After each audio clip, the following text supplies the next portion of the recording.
Well, now that you know how to score, you can consider yourself a fully fledged expert. I'm sure the black belt is in the post for you. And of course, it's been a long old journey for the athletes to get to here. We've been in Moscow, we've been in Taiwan, we've been in Rome. That's the route to get to here. And as we see the route through to the semi-finals, I'm more than delighted to be joined by, well, multiple Olympian and medalist Sarah Stevenson, European and world champion, and some top-class taekwondo here, Sarah, to enjoy this evening. Yeah, first of all, thanks for having me. I'm really looking forward to tonight. For me, the first match is going to be really exciting. For me, Lee Dae-hoon, the Roger Federer of Taekwondo. And also, second match, we've got Bradley Sinden, our very own. And again, for me, a little close to my heart, from Doncaster as well. So a little bit of extra support from me for him. Yeah, and of course, they breed them rough and tough in Doncaster. You mentioned Lee Dae-hoon. That's a great parallel to make. The Roger Federer of our sport, so effective, so calm and composed. He's got everything, and Kepi is going to have to work so hard to get this done. Yeah, Lee Dae-hoon just makes it look easy. The same as when you watch Roger Federer. For me, okay, so how does he do this? How does he make it look so easy? So I think it's really difficult to know how to beat him if we don't know how he wins. Well, certainly trying to figure that out will be Mohamed Kepi. That's the first match for your entertainment. The athletes we can just about see. You can see the centre referee standing stock still and ready. The athletes are, well, they're limbering up in the background.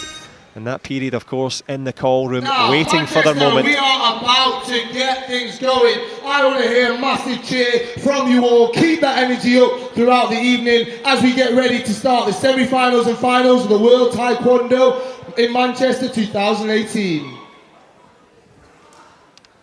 Well, MC's got us ready. The referees are ready. Diego Fabra will be the man in the middle. The judges, of course, score either the punches or the bonus points. And looking for those points, well, tens times now. Semi-final number one, day number one here in Manchester. Crowd are ready. We hope you are as well, as the athletes, well, they are in the building.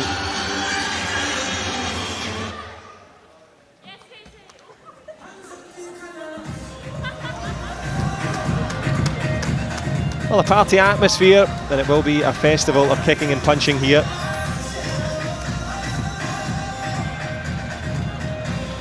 So the fans are ready, here come the fighters. First out, fighting in blue, from Korea, it's Dae-hoon Lee. Well, here he comes, the man in the shadows, Lee Dae-hoon. Waiting for his big moment there, Sarah. And a big moment, of course, for the coaches as well. Preparations for them, game plans are ready. Yeah, he's just such a pro at this as well. For him, this is just taking it in his stride. Expected to be in the semi-final, just so confident, and bringing out Lee Dae-hoon, his arch Zura from Junsar Taekwondo, so I'm sure he'll be very excited. And he looks just about as calm as Lee Dae-hoon. He looks very excited, doesn't he? Yeah, wonderful moments for the young volunteer. But it will not be volunteering to give away any points there, Lee Dae-hoon, the consummate pro, and of course the coach and he, and a strong relationship. Red from Belgium, it's Mohamed Kepi. Well, in terms of rivals, Mohamed Kepi, it's his first go on the big stage here, trying to get in amongst the Grand Prix medals. Good passage through. European gold medalist, under 21 level, world silver medalist. He's got plenty about him, Sarah, but it's a big step up, a big ask. I think, yeah, it is, but I think, you know, when it is your first time, you are more excited in some way, so you never know what you're going to get. You know, that fearlessness, you know, against such a legend as Lee Dae-hoon, what has he got to lose? And such a contrast in the way that they fight as well.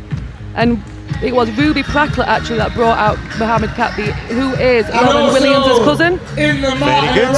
So Ruby helping out the fighters who are going for gold. As Diego Fabra on a long walk from Uruguay to here. But just a short walk now for the fighters to the centre. Coaching instructions in place. 3 times 2 minutes, of course. Coach has got to try and give him some confidence here, Sarah. Yeah, definitely. I think for me, he looks quite confident, Kepi there. He looks up for this. And Lee Dae-hoon just taking it in his stride, as he does with everything.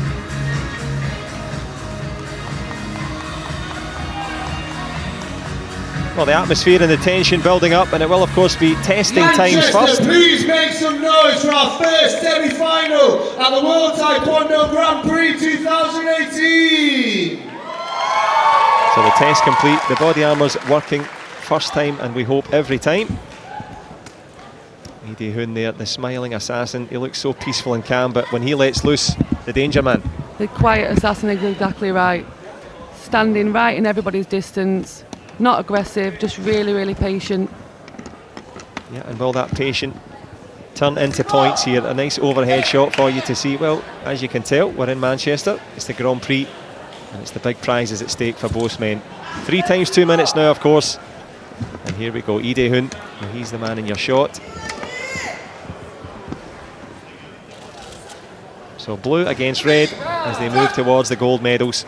And straight away, Kepi trying to fence with that front leg. And you mentioned, of course, Sarah, Lee Dae-hoon very happy to move into that danger distance. He's straight away in there, but I think for me, Kepi did the right thing there. He stood in that distance before Lee Dae-hoon, trying to put a little bit of pressure on him, but Lee Dae-hoon isn't phased at all by that. Not phased as he looks for those body kicks and picks one up there. You can see a little shadow on your screen. It came up, it went off again. So it is 0-0. As the referee separates them. Of course, the referee's job is the health and safety of the fighters, protecting them from each other. But Kepi trying to drag that back leg down. No options at the moment. And disregard that little graphic that's coming up. There is no scores on the board. Kepi so far patient from the Belgian. Yeah, very patient. Lee Dae-hoon now is back, putting that pressure on right from the centre of the ring, back to where he belongs, and picks up 2 points there, nice and patient.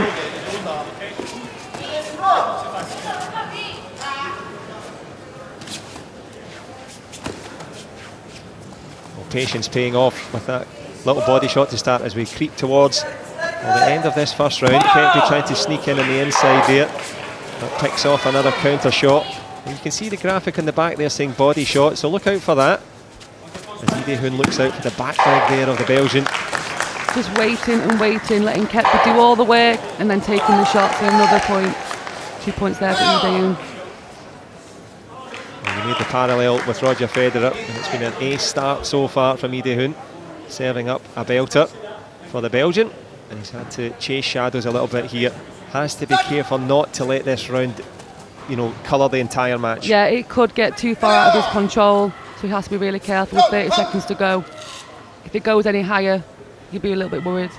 Yeah, no question about it. You don't want to be facing Lee Dae-hoon at any points down, but worth pointing out here, the Dado protector system, just checking that everything's working.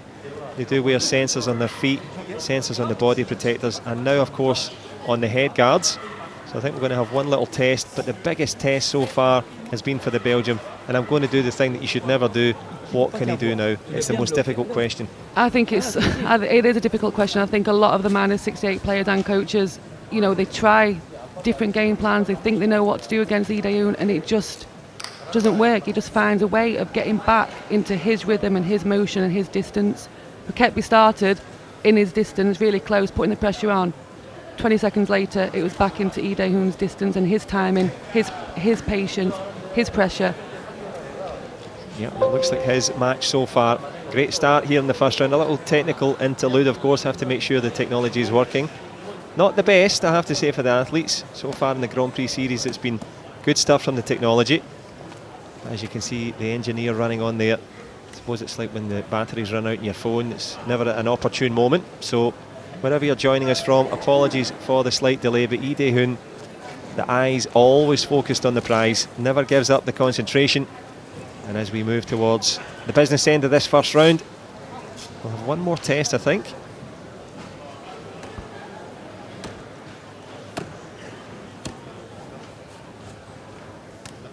And Kepi getting a couple of extra power shots in there, but I wonder if Lee Dae-hoon will take that out on him. Anyway, here we go. They were delayed but not to be denied. First round moving towards closure here as Lee Dae-hoon uses that front leg so effectively. Ketby still leaning back. Good body shot from the Belgian. Attempt at a head kick as well. I think that break did Ketby a world of good to kind of refocus and think, hang on a minute, I'm taking too much pressure. So he's come back out and really tried to put that pressure back on Ide Hoon and scored 2 points. So fair play to him. That's a good ending to the first round for him. Yeah, as you say, we move towards the end of the first round there. It was a spinning kick, but, well, the technology people will be in a spin here. Less than fortuitous for the Belgian and not the most auspicious start either. Both protector systems failing here in the first round, so they have to get that right to give the athletes a platform to perform. Well, as you said, the Belgian made the most of that gap the last time. Not much left in the round here. He's still involved. Yeah, not much left in the round, but that gap could have been bigger if he would have kept with that rhythm. But I think that break definitely did him the world of good to get a couple of points on the board, give him a little bit of confidence going into that second round. Yeah, and a point that you mentioned before about the coaches trying to figure out how to deal with this man in blue. Wouldn't be the first to try. And he always looks as if he's just out for a stroll down Main Street here in Manchester. So calm and cool. Used to the big occasion, of course, the World Taekwondo Grand Prix. It's been a bit of a road show, beginning in Moscow, via Rome, Taiwan, and here in Manchester. The final, well, that's in Fujairah in a month's time. The best athletes will be there. Ide Hoon will be one of them. As we move towards the dying embers of this first round here. Ketby involved, but Ide Hoon dominant. And of course we've had a chance here as he hits the deck here for the first time. We've talked about Ketby, and fine, it's up to the coach to figure out a strategy for him. Ide Hoon, must be hard not to let your concentration go if you're that far ahead. I think it is. I think that's what's so amazing about Ide Hoon is he always keeps the concentration, or he wouldn't be as successful as what he is. And to do that, you know, it is really difficult, but that's why he's the best, because he's keeping doing it. And I think Ketby, for me, is doing a lot of work and not really being that effective yet. Yep, and he's got a little bit of time now to chat with his coach and try and figure things out, but we've talked about that patience and concentration. He also doesn't kia, he doesn't shout in the distance, he's very measured and even. Yeah, exactly. I think for me, he's one of the athletes that our younger generation should look up to. You know, he's not the biggest, most aggressive, he's not the most exciting to watch, but he's a legend, he's a champion. You know, he's winning everything that everyone wants to win, so I think the younger generation should look up to him. It's okay to not scream and shout. So watch Ide Hoon if that's not the way you fight. Yep, exactly right. But and with a shout in terms of getting these technological problems sorted, there'll be a few people screaming and shouting in the background.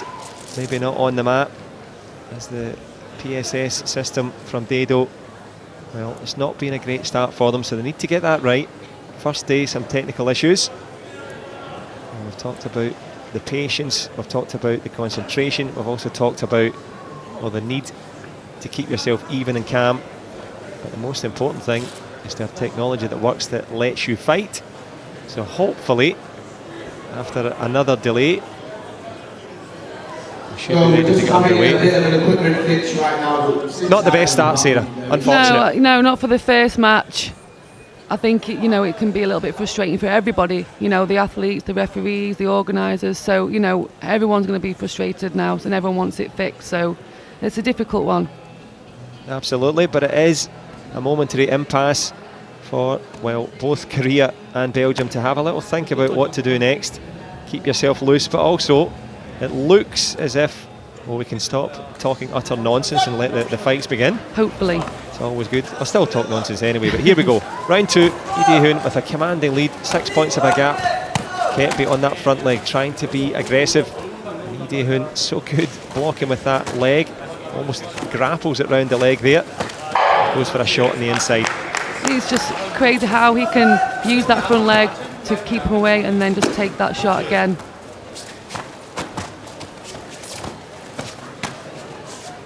Yeah, difficult for Ketby now, chasing shadows. Of course, doesn't want to get the point gaps here in the second round. If you have a 20-point gap by the end of the second round, it would be all over. But Ide Hoon is quite happy to just keep things in second gear, not pushing too hard too soon.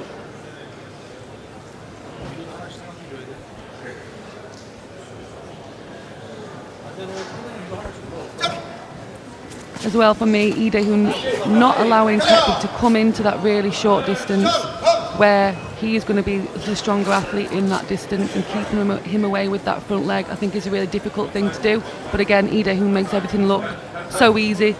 Well, as you say, anything done well looks easy, and it's been far from easy for the technology so far. Apologies for the delay. Not good enough in terms of the administration of the sport here. Plenty of opportunity to test it and practice it, so we need to get this fixed. Day one, technological problems, but no problems so far for the Korean in a commanding position.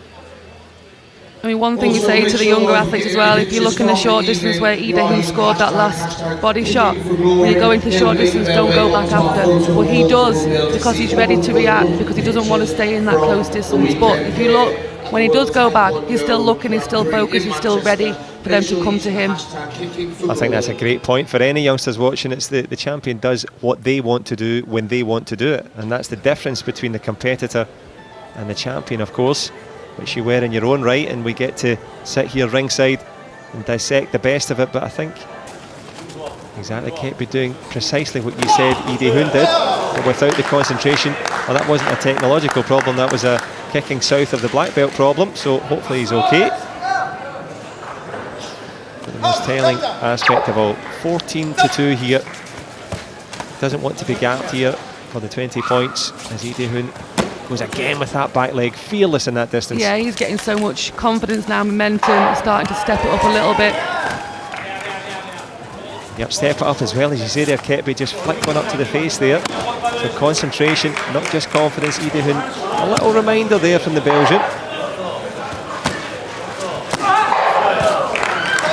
You could hear these kicks halfway down the street anyway. Yeah, it could be Old Trafford or Main Road. It's always nice to hear a good taekwondo hit on the body armour. But I think it's a really good shout, John, there. Ketby just kind of saying to him, I'm still here, I can still do some good things, so don't get too confident. Confidence plus caution. Lee Dae-hoon eats a little head kick. 14 points of a gap, so it looks like Ketby will get this round, but he will take a Gamjeon for kicking low there. Of course, Gamjeon's given for holding, kicking low, or going off of the mat, or indeed falling over. It's play time now for Lee Dae-hoon. Last hit. And Lee Dae-hoon, for me, his distance is absolutely perfect. He just moves out the way enough to capitalise again with that left leg. Back out, back in with that left leg. Perfect taekwondo. Perfect taekwondo indeed, and perfect ending there for the Korean. You spoke quite at length there about distance, and of course distance is not just physical, you've got to be brave to be in that place. I think that takes confidence, it takes experience, and if you're brave, you'll learn how to deal with that distance. And Lee Dae-hoon's brave to stand in that distance, move out of the way just enough to take the shot. So it's like a game of chess. You've got to move just enough in the perfect time. And Lee Dae-hoon is the king of that. The king of the castle. The king and the Roger Federer. Very good. Today. He's done well. He is. Just a little reminder, it's still the semi-finals, still more to go, and it is, well, to use a boxing metaphor, a puncher's chance now for Ketby. Landed a head kick in there, the Belgian, but it's an uphill battle now.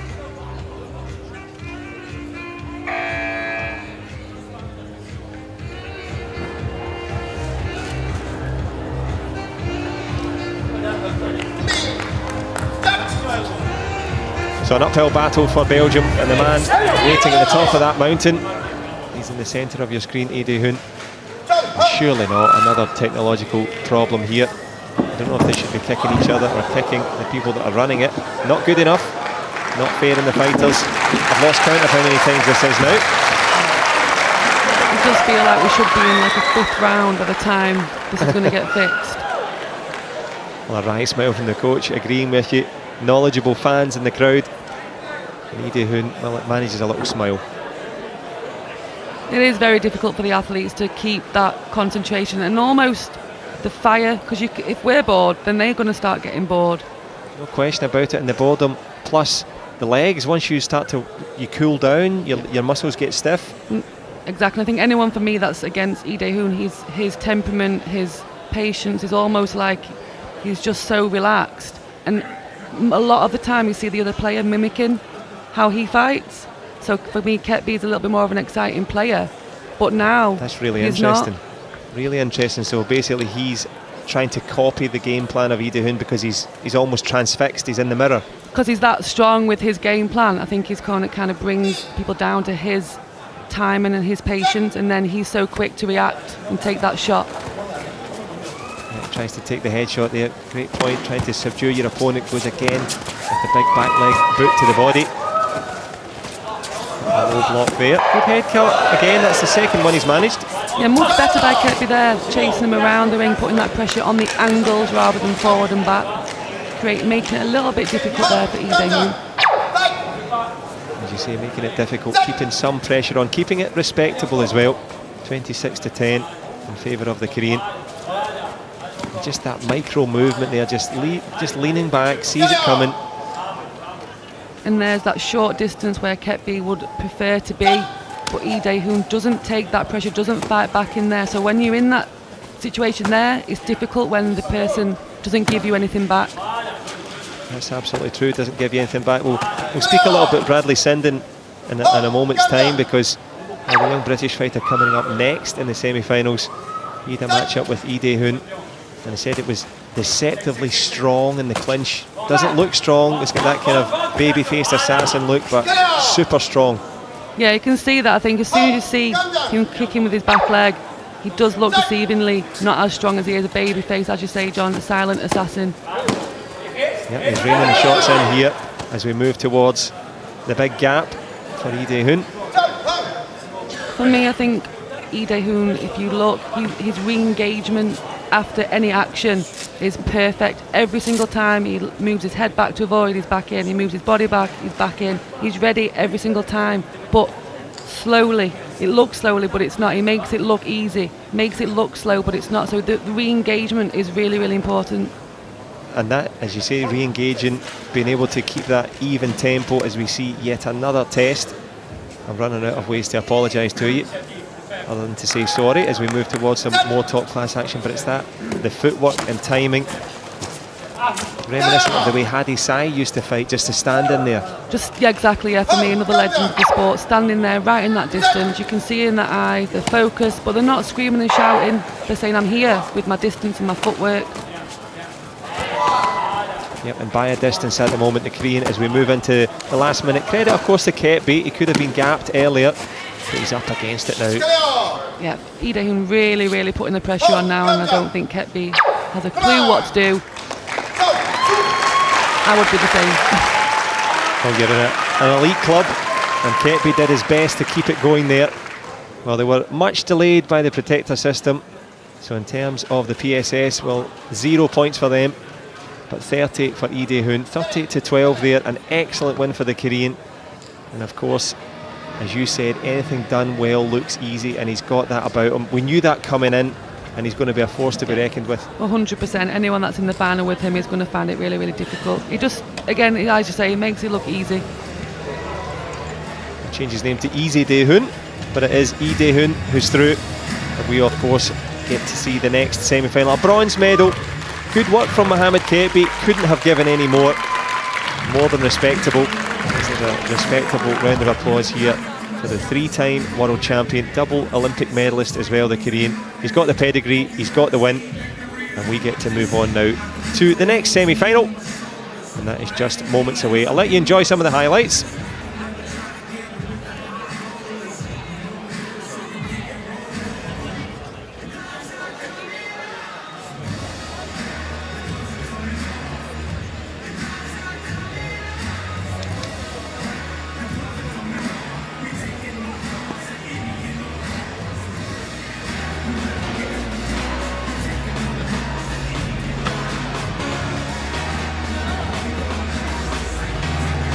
Well, power and precision from Ide Hun makes it look easy and makes him his way into the final there.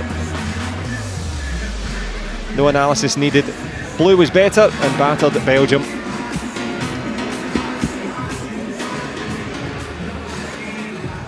Well, Ide Hun is into the final. Who's going to meet him there? Well, we have some real top-class entertainment from the Islamic Republic of Iran Mirashim Hosseini, and a man that you know well, Sarah, Bradley Sinden. Yes, from my hometown, Doncaster. We've done quite a little bit of media work in Doncaster, me and Bradley. Up next, we have our second. First out, fighting in blue, it's Mirashim Hosseini from Iran. I mentioned the media work, no stranger to the commentary box as well. Bradley Sinden adding his analysis, as is our expert, Sarah Stevenson. Mirashim Hosseini, big win there against Kim Sok Bae. Yeah, it was a great match actually before, very, very close match, just taking that win at the end. And also taking a win against Ahmed Agawash of Jordan, the Olympic champion. So he's on form, Hosseini. The little Joseph McGrady there from WLM. Good man, Joe McGrady on the way in there. As you can see, the mascot in position. Fighters are ready, but of course it takes two to fight as Mirashim Hosseini finds his way to the centre of the ring. And of course, as you can expect, here in Manchester, the local boy, Bradley Sinden, will be obviously the Partizan home crowd's favourite, but maybe not the favourite in this one. Toss of a coin stuff. Mirashim Hosseini has all the skills. Bradley Sinden has the opportunity. From Great Britain is Bradley Sinden.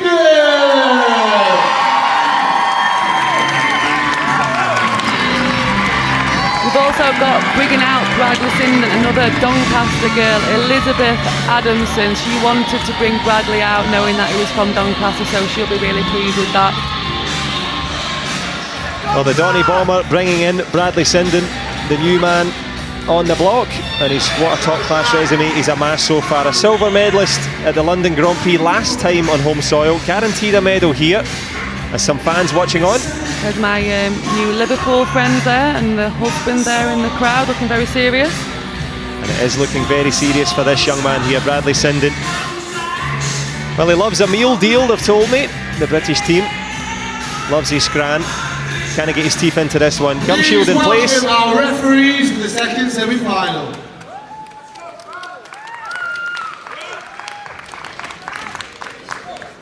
The centre referee gets them underway.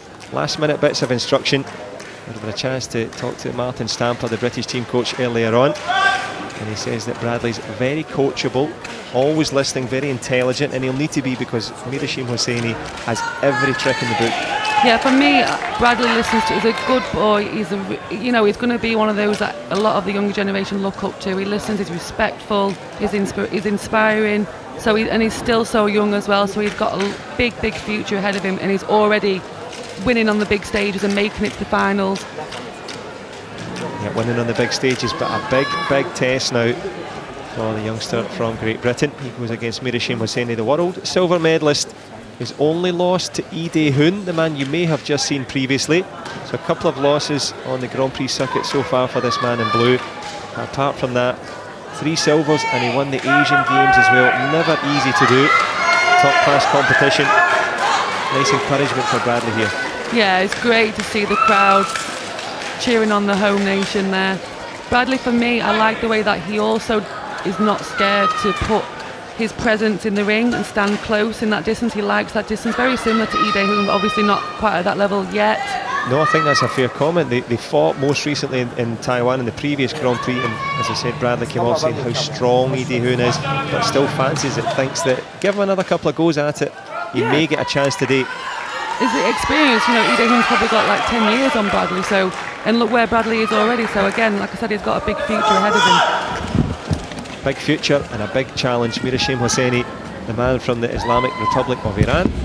He's decked out in blue as they test the head guards again. As Mirashim Hosseini, well, he kicks it like a football there. Hopefully it worked. Looks like it from our vantage point. There we go. We've got everything crossed that we can get through 3 rounds with no technical difficulties. Fingers crossed indeed. Won't want any crossed wires here. Bradley Sinden, coaching plan in his head. Mirashim Hosseini likewise. A patient start from the Iranian. He usually comes out quick. But Sinden, we know, very good at blocking. Head shot attempted there from the young Brit in red. A little bit of wrestling from Mirashim Hosseini, showing his strength here as well. Knowing that she starts quick, Bradley's put that pressure on straight away. Just needs to tie up that shin pad there, just letting the referee know. Also letting Sinden know with a body shot. Sneaked in 2 points there as well. Well, we'll get a chance to analyse the template of the Iranian style as he tries that little jumping front kick again. The shin guard has come loose as he lets loose on Sinden. Another Gamjon on the board. But the Iranians, historically, great match players, very hard to get any free points on. Yeah, very, very good in defence, very strong, good at cover, have a really good presence, has really put a stamp on this first round, 5-0 already. Yeah, in terms of matchup, it is the man from Iran starting well. The only thing that's not worked out for him, the only thing that's let him down is his shin guards. He'll be getting those taped up now from his coach. And in terms of the tail of the tape, as you said, 5-0 to Iran. And Sinden, not the start he would have wanted. Nice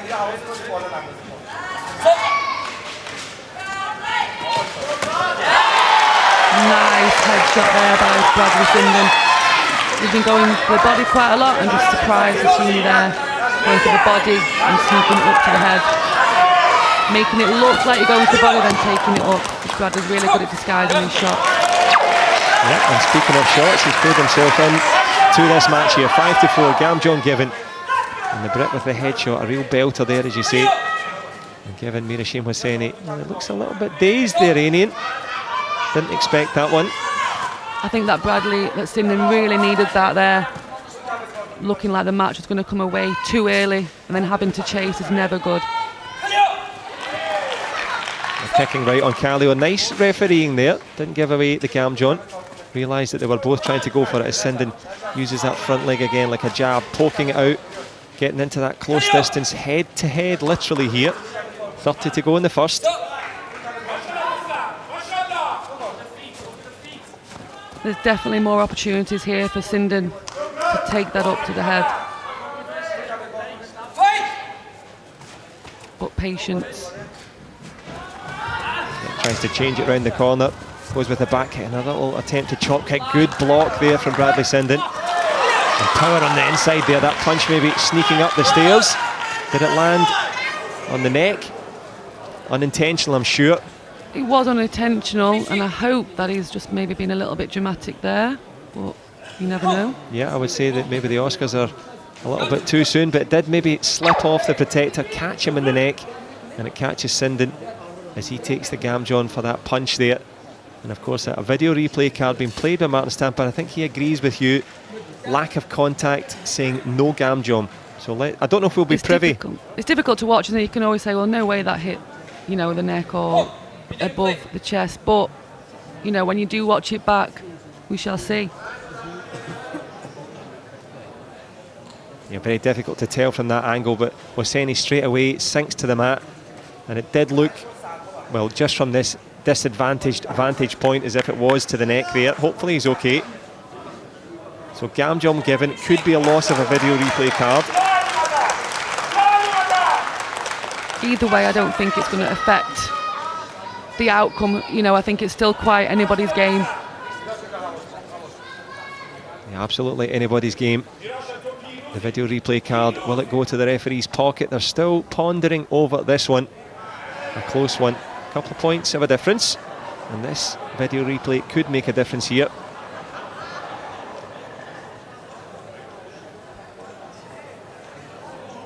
No tension now. Sinden saying no, that was right on the chest. Which is of course what he should be saying. When Hosseini, of course, the counter opinion. Which way is it going to go? Who would be a judge? Thumbs up, card given back. Great coaching. Yeah, excellent coaching there by Martin Stamper. But again, for me, Hosseini, if it doesn't hurt, get up. This is a contact sport. If you're trying to get people to get Gamjongs after a little bit, you're going to lose your momentum and your focus if you're going to try and get an Oscar. Yeah, no Oscar, just Gamjon given for the play acting. But in terms of the main act here, 1 point of a difference. Not too much time left on the clock. I think the Iranians are going to have a little test again of the protector system. But you're right, keeping that composure. You said it straight away, it looked as if he made the most of it. He definitely made the most of it and probably acted it out a little bit. But, we can all try and get effect, try and get the Gamjongs for the other player. And it is part of the game a little bit, I get that. But if time goes on, he looked like he actually blocked it with his hand there. Yeah, I would agree with that. Punch straying high perhaps, but the judge saying no, and the only thing that's high is the leg there of Hosseini. Looks a little bit rough and tumble from both there, last second. Oh, we had tactics with strategy, we also had a little bit of a fight there at the end. Yeah, we see a little bit of aggression there from both. Let's make some noise for our athletes. Look out for yourselves in the crowd as well. On the big screen, we've got our cameras. Make sure you're getting behind Team GB at the World Taekwondo Grand Prix here in Manchester. Give us a big wave, give us a big smile as we get the action underway very soon.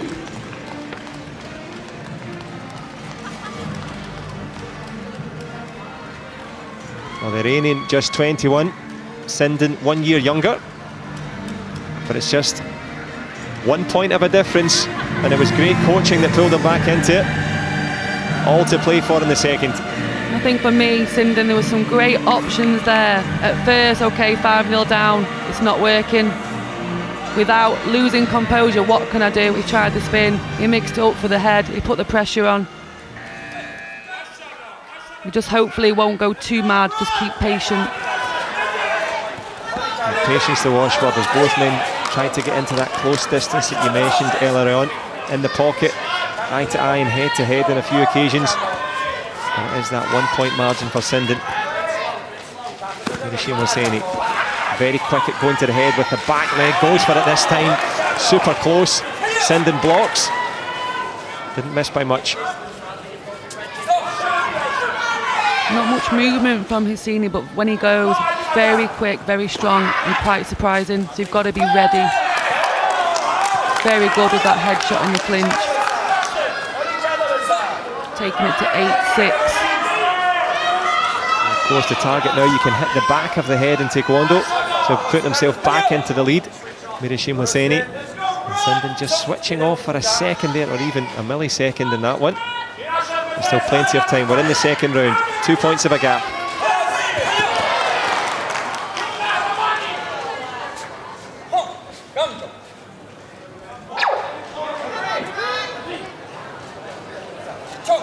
I think he probably gave the wrong warning there.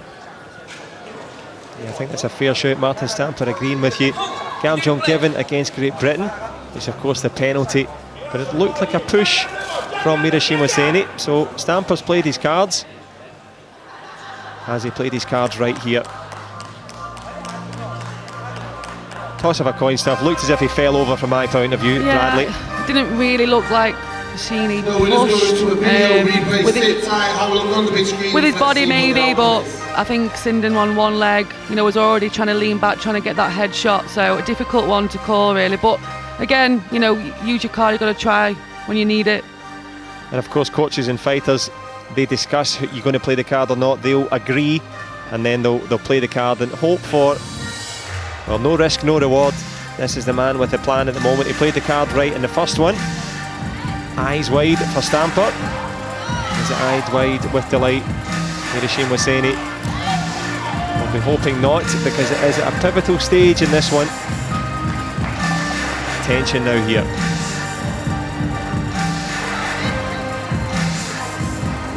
I like the gripping music as well there. Yeah, I have to say I'm impressed with your keyboard skills. You're doing well. I'm multitasking, that's what I do now. That's what you do when you're a mum, you learn how to multitask. Well, multitask and multi-bonus points now for Martin Stamper. Plays the card right. 2 in a row. Coach and fighter, we spoke about it. With communication in terms of making up game plans. With a communication spot on there. Hosseini falls foul of the ref. And Sinden hit the deck. 2 points of a gap here in the second. Now, brilliant coaching there by Martin, saving Bradley 2 points there. It could be, something that saves the match at the end. So, well done, Martin. Of course, the man from Iran, Hosseini, still in contention here. A lot of time left, not just in this round. Halfway through it. But of course, this will go deep into the third. Hard to separate them. Sinden showing his strength in the clinch, did well to avoid that chop kick to the face. I think we're going to have another impasse here, a little conversation, just to check that the protectors are working. Not good enough, that's the only thing I can say. Sinden is aware that Hosseini is very good in that short distance, bringing up that front leg right through the middle, which can be quite dangerous. He did it in the last match as well, so I think by you saw there, Bradley was ready and aware for that. So, and Hosseini hasn't done that yet, so he could have scored that, but Sindon was ready. It's interesting what you say.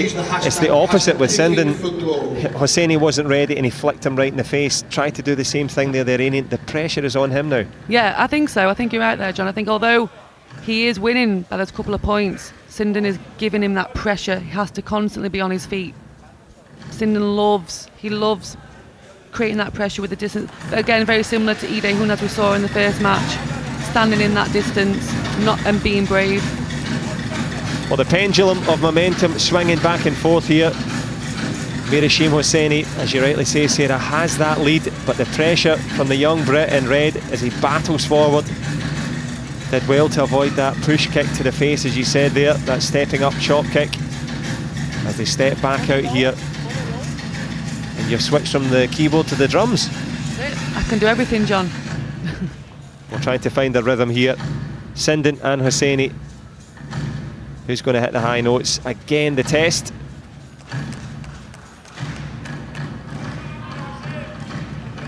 But the big test now, the business end of this competition. Semi-finals here on day number 1. We are in Manchester. Both men still have designs on the gold. Who's going to be on the podium in which position? Sindon, he knows the position he's in, tries with a push kick to the body. I don't think the clock had started there.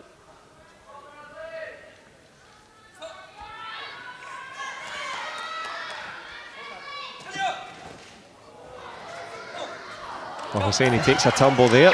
A little bit more theatrics. Had a look at Martin Stampert as if to say, please play the card. He kind of did. He looked like he threw him, but I think Hosseini made it look like the way. So he could actually get an Oscar today. Well, he's in. He's certainly been nominated, and this will be the 3rd nomination for him. Hosseini hits the deck. For me, I understand it's a game. I understand that you've got to play to also force Gamjung as well, but I'm not a fan of it. I'm not a fan. It's kind of like a footballer diving for a penalty. It's the same thing. And getting the penalty and winning a match. Yeah, I get that. It is important sometimes to more for me, force them out the ring. Yeah, that's where you get a gamble as well. Or if they're grabbing in the short distance, let the referee know they're grabbing to get a Gamjung. But for me, rolling over, faking things, I'm not a big fan of it. And the judges weren't a fan of the protest of Stampert on that occasion. They sided with the man from Iran, seeing that it was a bit of a shoulder barge there, and a headshot just sneaks over the back of the shoulder there. Brilliant flexibility, and it is a commanding lead now for Hosseini. Headshot and body shot. Headshot, taking him his focus away and then capitalising with that body shot in that short distance right through the middle. He's really, really good at that, Hosseini.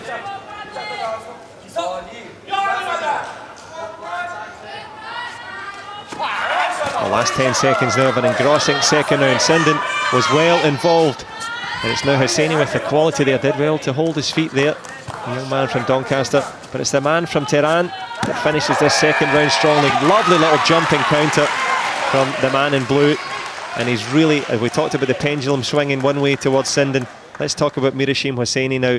He's got that bit about him, he's got real aggression, he's dug it out here. Yeah, you can see that, he really went for that headshot there, straight down the middle. Took Bradley by surprise and then capitalised again with a body shot again in the same situation. So for me, I'm sure Bradley will be upset by that, but he did claim 2 points back again, so that hopefully give him a little bit more confidence.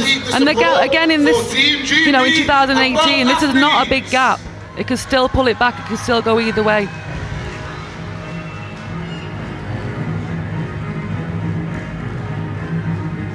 Well, still toss of a coin stuff, but the man with the coin in his hand is the man from Iran. He looks calm and ready. He has a lead not insurmountable for young Bradley Sindon here, the man in red, who's going to be going for gold. Semi-final time in the under 68 kilograms. And it is an opportunity for Sindon to get back into this one here. Mirashim Hosseini. Well, he was aggressive earlier. He'll now go into conservation mode, kill a bit of the clock. I think this is going to be quite an exciting round. You can see both athletes ready to take every opportunity. 2 points back by Sinden. Yeah, and a return of fire from Hosseini there. Getting closer, Bradley Sinden, but Mirashim Hosseini sees him in his wing mirrors, changes gear, and tries to pull off into the distance here, holding the centre of the mat and holding on to Sinden. Also both men needing a rest here, tense and full steam ahead from both. There's still time for me. I think Bradley could do a little bit more preparation, a little bit more movement, because that would mix it up. Sneaked another headshot there, but didn't quite connect, but good option.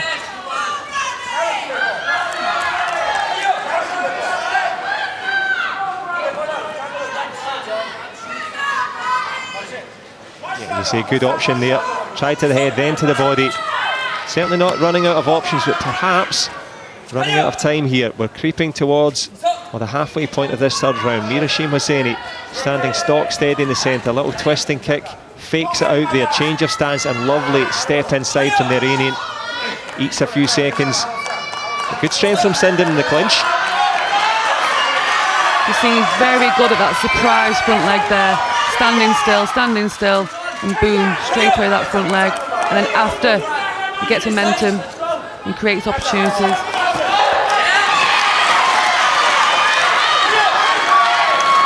Speaking of opportunities, nice back leg turning kick.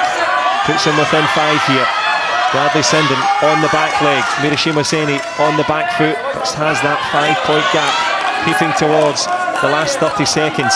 Semi-final. It just takes that 1 or 2 big shots. 30 seconds left. And Bradley Sinden has some great tools in his toolbox. One spin could change the game. Yeah, one spin could change the game, and one gam jump is going to be protested by the Iranian coach, and you can see hands on knees here from Hosseini. Very tired there, very, very tired. I think, again, for me, this is not over. If Sinden can create that pressure, but Hosseini is very strong. I think he will be ready for anything that Sinden throws at him. Yeah, there's no question about that, and he's going to throw everything up and into, including the kitchen sink. Can he sink a body shot and get a headshot on the board? But Mirashim Hosseini listening to his coach there. Good work from the Islamic Republic of Iran. Conceded the lead early in the first round, have a look on the screens to see what the outcome is. but has the momentum here in the third.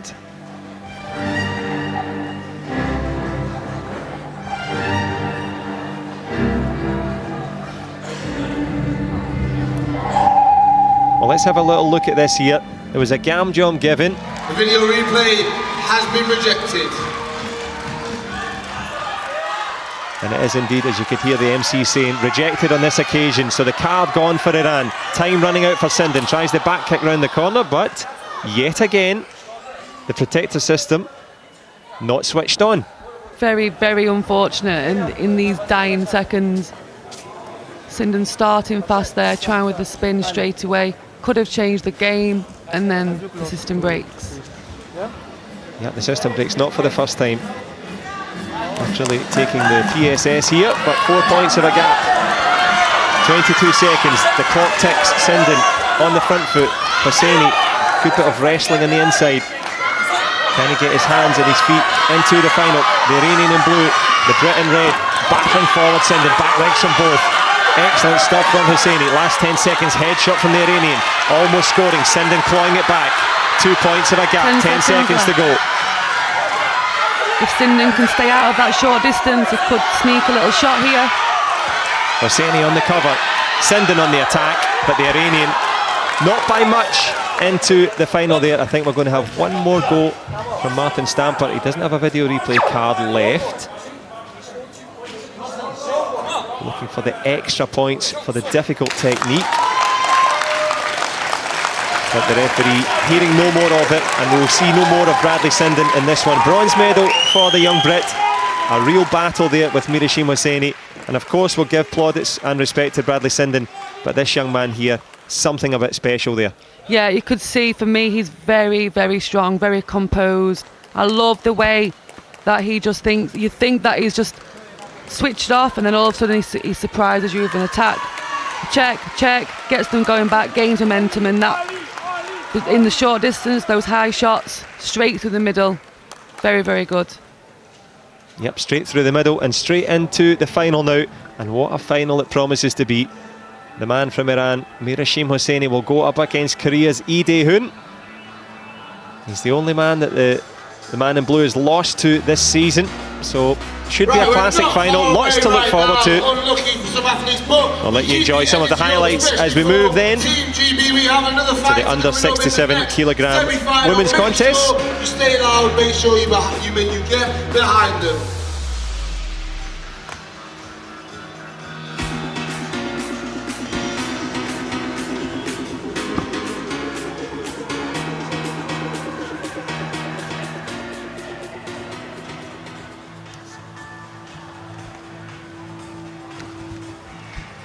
Well, here we go. The women's under 67 kilogram grouping: Mexico, Great Britain, Croatia and Turkey. Tamez and Williams, Jelic and Tartar. And let's start at the bottom there, Sarah. Yep. Melic and Tartar. Nur Tartar, of course, highly experienced. A real battle there between the European duo. Again, we were saying before, Tartar, she's still quite young, 26 I believe. And I remember fighting her in, well, when was it, 2006, 5, 6? We had a great match in the final of the European Championships, and she's still here now, still at the top. And here's Ruby, Lauren's little cousin. So a nice moment there for the two of them. Lauren's very, very happy, enjoying it. All her family's there in the crowd. This is where she comes alive, just like our very own Jay Jones as well. Both very similar on the big stage. Yeah, as you see, the big stage for the two Welsh wonders as Mike Harvey brings her in to this one. And it is, of course, a big opportunity now to get herself into another Grand Prix final. That big success at the Grand Prix in London last time with the gold for Williams. But she's up against it here. Let's hear that roar, let's hear that noise. Please welcome our referees to the third semi-final. As we see Che Young-bae in charge of proceedings here. Victoria Tamez, a silver at the Pan American Championships most recently. It's a very hard competition to get onto the podium, and that's precisely where both women are trying to get to just now. Now we know about Tamez, she's very quick off the spot. But Lauren Williams has one way to fight. She is probably the one way to sum up Lauren for me is relentless. With all the other things like aggression, but relentless. If it doesn't work, she keeps trying, she keeps trying, she keeps trying. There is still improvement, but again, she's still so young. And we've still got 2 years for Tokyo. As you say, 2 years to Tokyo. But the time ticking here at the start of the first round. The relentless Welsh fighter batters home with a head shot and a body shot. Perfect start, and Tamez caught in the tornado straight away. It's exactly the start that Lauren would thrive on. So great work from her. This is her distance, it's working for her. Perfect. Try to sneak another 2 shots there. Excellent punch with the left hand as well by Williams. Yeah, of course, if you're right-handed, it's hard to throw a left-hand punch. I think that, yeah, exactly, and a lot of girls stand with their right leg forward, so you need to be able to punch with your left hand. I don't know if I would be able to do that, but practice makes perfect. Practice makes perfect indeed, and it's been 2 picture-perfect punches from Williams. She goes for another, she gets it, and what a start. Tamez, well, chasing shadows now, 10 points of a gap. Williams deservedly in the lead here. Perfect start for the British fighter in red. Tamez completely playing this match all wrong. She's just given everything that Lauren likes to do, given her the distance, stayed there, stood still, and Lauren will just take you apart if you do that. So great work by Lauren. Tamez, you need to figure out a different game plan.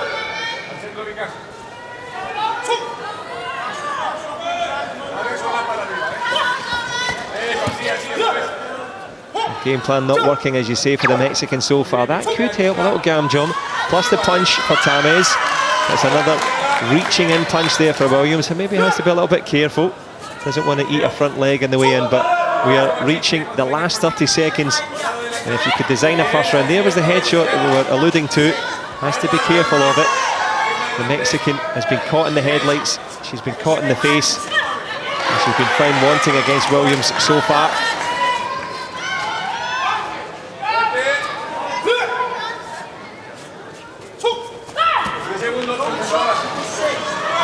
Well, the relentlessness that you mentioned was there for all to see.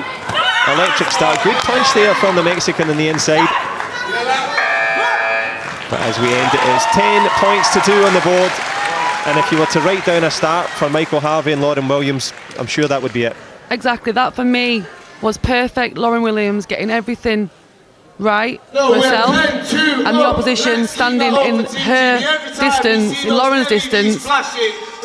This is the worst place to stand. So I think there's a lot of work now for Tamez to be able to claw this back. It's going to be really difficult for her because Lauren will not go back.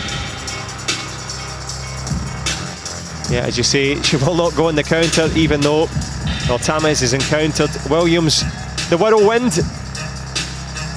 And it is the Welsh whirlwind with the lead, more than deserved, as we move towards the start of this second round here. If you don't move against Lauren Williams, you will get hit in the head quite a bit. So you need to move, you need to fake. So let's see if Tamez can start to do that a little bit more, use that ring.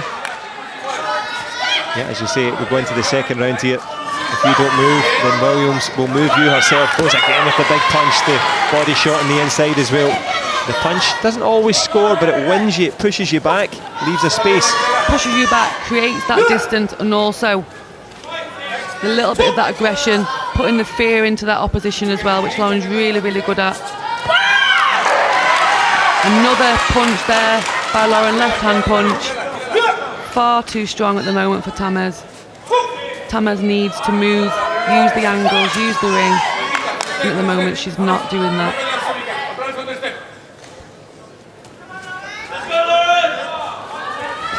Thought about the punch there, thought better of it. Williams overreaching, eats a head kick, as we talked about. The counter shot there from Tamez, but no scores on the board. 13-5. Gamjon given from Che Young-bae.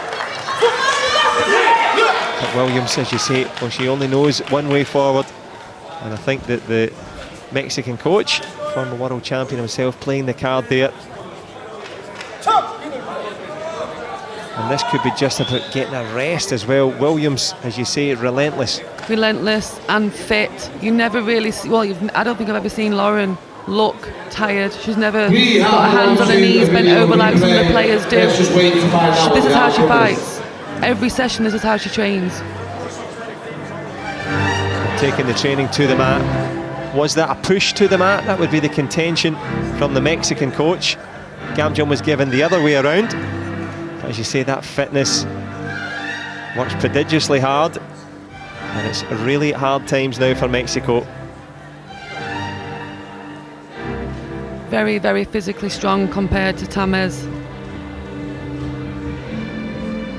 It didn't look like a push to me, but the force of Lauren and the strength of her attacking Tamez could have made it look a little bit like a push. Probably worth a throw from the Mexican coach as well, as much to get a rest as well.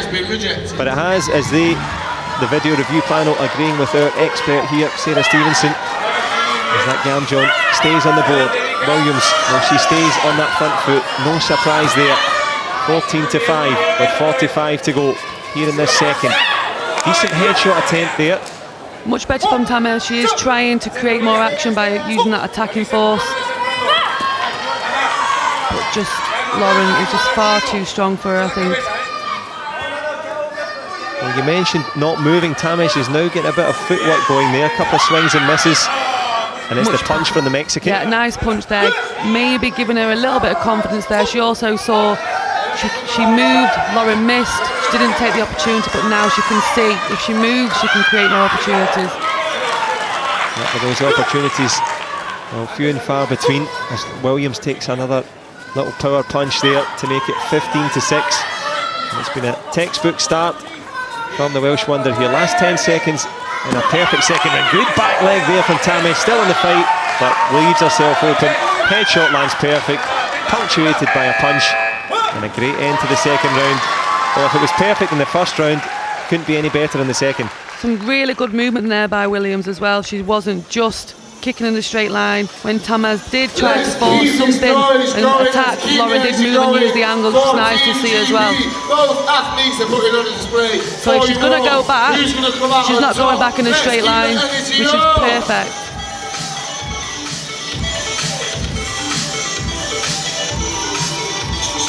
Make sure you're getting your photos in for our photo wall.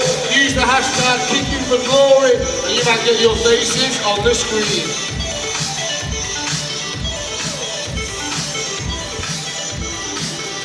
I think for me, looking at Lauren's form today, I'm going to call that someone's going to have to really put out the bag to beat her today. Yeah, I think that's a fair call. As all the generations gathered here. You can never say you think someone's going to win because it never happens, but someone's going to have to really fight their best today to beat Lauren Williams. Yeah, Williams, the whirlwind on form. And of course Tamez, well, she's got a big mountain to climb now, but it's important for the British fighter to stay composed and for Tamez to keep believing as we move into the business end of this one. Well, the head guards and the protector systems have let the fighters down here, not for the first occasion, just simply not good enough. And a change of head guard, will it be a change of fortune for Tamez? Let's keep this energy going. We're just having some issues. Well, speaking of energy, they should try and get some energy and test the protectors before they come on. Not good enough. For our athletes. It's getting better. It's getting better compared to the first match. Quite a few breaks with the technology, but it is improving. Very strange how it can be perfect all day, and it has. I haven't seen one technical fault today. So unfortunately, it happens when we are live. Exactly. But dropping in and out and trying to drop in a few shots will be the Mexican Tamez. Victoria Tamez, the biggest challenge ever and the longest high five left hanging there for Williams. But it's the Mexican hanging on by a thread here. Third round, pivotal times, 12 points of a gap. Williams happy to hold the centre. It's a swing and a miss from Tamez. It's Williams on the move this time. And you mentioned that fitness. She's using it now with the footwork. Williams moving and bemusing. Yeah, excellent to see that footwork. I know she's been working on that, so good to see now she's got that gap. She can start to practice these things as well. Yeah, as you say, plenty of practice for Williams, and it's the points that are pivotal at the moment. 21-6, looking very good here. 30 seconds gone in this third round, and she started off yet again. Puts on the pressure, excellent headshot, doesn't score on the protector system, but Che Young-bae giving the count, and it is latterly added on there, 22-6. No real steam in that punch, but it is the Mexican running out of time, running out of real estate as well. Completely caught in the headlights, I think now, Tamez. I think for me, she has realised that Lauren's far too strong for her and almost given up a little bit, which is a little bit sad to see, because I think she has got more to give. Well, she does have more to give, and she takes a fortuitous kick on the deck there. I think that will be invalidated. Mike Harvey has the card up, so obviously when they both fell there, yeah, I think the referee realises, calling in the corner judges. I don't think there's any need for the video replay. Kicking on the way down and scoring isn't going to be the point, unfortunately, for Tamez, which she needs. She most certainly did. Renny Lizagara in the Mexican coaching corner. Well, he will know it's going to be a lesson here. Can Tamez learn it on this occasion? Probably not. The headshot is indeed wiped away. Williams, well, she's wiped away the efforts of Tamez. Was again with that big headshot.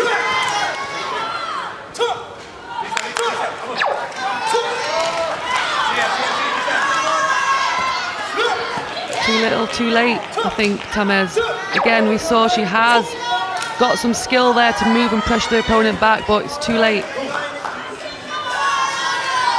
Time of the essence now, and it is, as you can see, just about 30 seconds and some change left in this third and vital round. Williams on the cusp of the final. Doesn't want to pick up any injuries, just keeping it sensible. maybe running through her repertoire there, trying some new stuff. Yeah, I think so. I think she's happy now. She's gained momentum. She's confident. She's enjoying herself. Again, she thrives on this big stage, you know, and with nearly 20-point gap, you're going to try some new things, enjoy it. She's got a family here in the crowd. Yeah, a family affair here for the Williams clan. Will they be celebrating another gold in the Grand Prix? She'll take that gam jump all day as we move into the last reaches of this one. So it's reaching the final. Lauren Williams. Got the crowd in charge of the clock there, and it was Williams in charge for the entirety of that match. Let's hear from couldn't have scripted that any better. I know what you said about Lauren holding the centre, but she doesn't stand there for too long. She holds the centre but then just wants to go and go and go. A massive force to be reckoned with. And not many people can fight like that, but she's definitely an inspiration to our young girls to show that you can be aggressive, you can fight this way. And being a female as well, because you know you don't really see that. So another, again, of such a contrast for Lee Dae-un. If you don't fight like Lauren, you can still be a champion and fight like Lee Dae-un. So you've got that, such a contrast there. So for me, these are real good characters and players to look up to for our younger generation. Yeah, I think that's a key point that you make, but there's obviously there's different characteristics, different personalities, different styles, but one key for both of the fighters you've mentioned, the level of fitness is unbelievable. Never see those two athletes looking tired, ever. But that's, you got to think, if you're in the gym, this is what they do every single day. They train like this in order to be able to fight like this. So put it in the training. Croatia, it's Matija Jelic. Well, as you say, train hard, fight easy, but it will be anything but. Matija Jelic here, junior world champion, coming up into the seniors now, and another little junior helping her on the way in there. Little Joseph again from WLM. I hope he's got an agent at least. But she's been an agent of destruction in the seniors as well now. Matija Jelic, a gold most recently, kicking off the Grand Prix season in Moscow. So to make that transition, never easy, moving up from juniors to seniors. No, it isn't, and I think for me it does take a couple of years. For me, Lauren's probably an exception. She transferred very, very quickly. But it is a big step up, that strength compared to a senior. It's Nur Tatar Askari. Well, speaking of step-ups, stepping up into the arena here, well, it may say European silver medalist, but that's just the very tip of the iceberg of the resume of Nur Tatar. World champion last year, Olympic silver medalist in Rio to add to the bronze. She knows her way around the mat. Yeah, she's excellent to see. Tatar here, still fighting, very, very strong character. I love watching her fight, and again, it's always a pleasure when they're nice people as well. She's a really, really nice person, really nice girl, very respectful. And a legend for me, an absolute legend in this sport and in this weight group as well. For her to win the World Championships last year was such an incredible moment. She's been around for so long, always getting those silvers. And for me to see her win the world, it was a joy to see. And that joy was shared, of course, by Ali Shahin, the Turkish coach. I've never seen him emotional, but he was for that athlete in that moment. They've been together for so long, worked together so hard for that one moment. Very, very special. Special moments and special occasion here. The second semi-final in the women's under-67s. Waiting somewhere off in the distance as she refuels and re-energises is Great Britain's Lauren Williams. She's into that final. Who's going to join her? Matija Jelic, the Turk in blue, Nur Tatar, 6 years her senior, but so much more experience. Eyes down, look in. Sarah Hernandez, the centre ref. Both looking very, very serious and focused. Two strong women. Yeah, as you spoke about the importance of the female role models, you don't get two better than this. One more is waiting. Williams waits in the distance. Jelic and Nur Tatar will be trying to find their distance here. It's the Croatian trying to establish straight away, and we know that Tatar likes to take her time, likes to counter, and it's Jelic not wanting to rush in too early, using the front leg. Good block there from Tatar, and that's always been a signature of her style, that patience and that use of the front leg. Yeah, just standing there, waiting a little bit, using that front leg, leaning back, being hard to hit, very strong. And adapted over the years. As I said, we fought each other a long, long time ago, and she's still here now, still adapting, you know, and current world champion. Exactly. That experience gives her that world championship crown. It's a good start from Jelic here. The fighter in blue, as I say, won that Grand Prix title in Moscow. She looked very good indeed. A change of stance from Tatar, back leg. She tried to draw it in there. Changes back. Almost waiting for one athlete just to kind of push a little bit further with that first shot. Both fencing a little bit, seeing who's going to take that first action.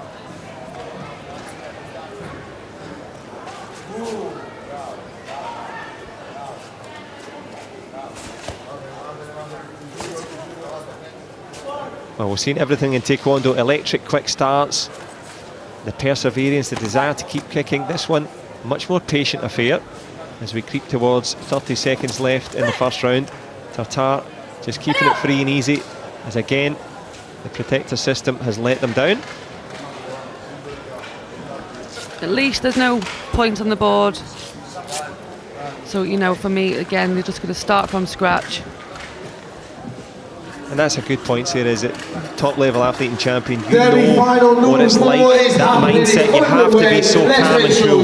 When you're waiting for something to be fixed, or when you're waiting for a video replay, you have to stay in that zone, you have to wait and stay focused. And I think in the first match, Ketby against Ida Yoon, I think you did see Ketby lose that concentration. I think that's a great point, well made. But as you say, no points well made on the board just yet. Protector system working, both fighters working for the first score on the board. Both, for me, trying to avoid that short distance, that clinch, as we say, keeping each other at bay, seeing if they can create an opportunity by using that front leg. But at the moment, no one's capitalising or taking a risk. Yep, no risk, no reward, and no time left in the first round. Well, there's no time like the present to try for it. Tatar goes with the push. And they'll both go back to both of their coaches there. A fact-finding mission. You've got to test each other out.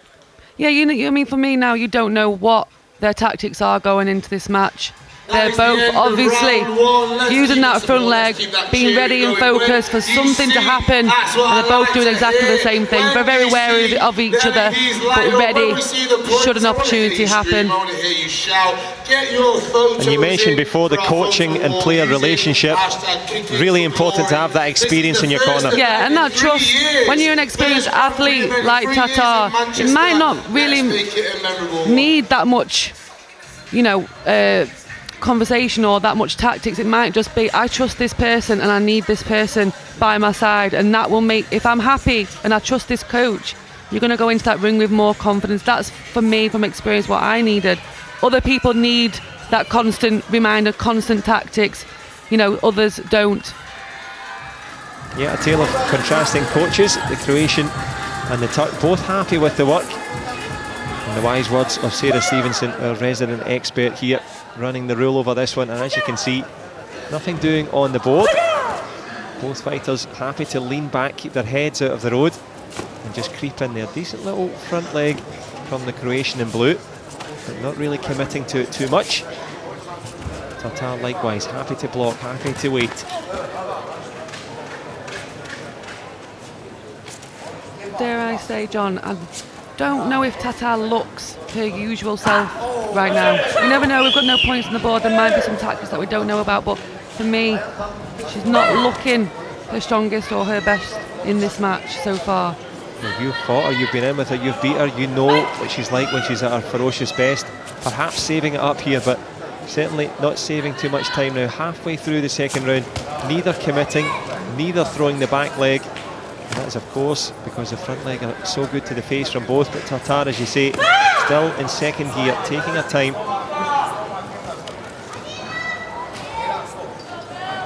And just one shot each so far, neither going for that second shot, being very, very patient. And that takes experience to just wait and wait and wait.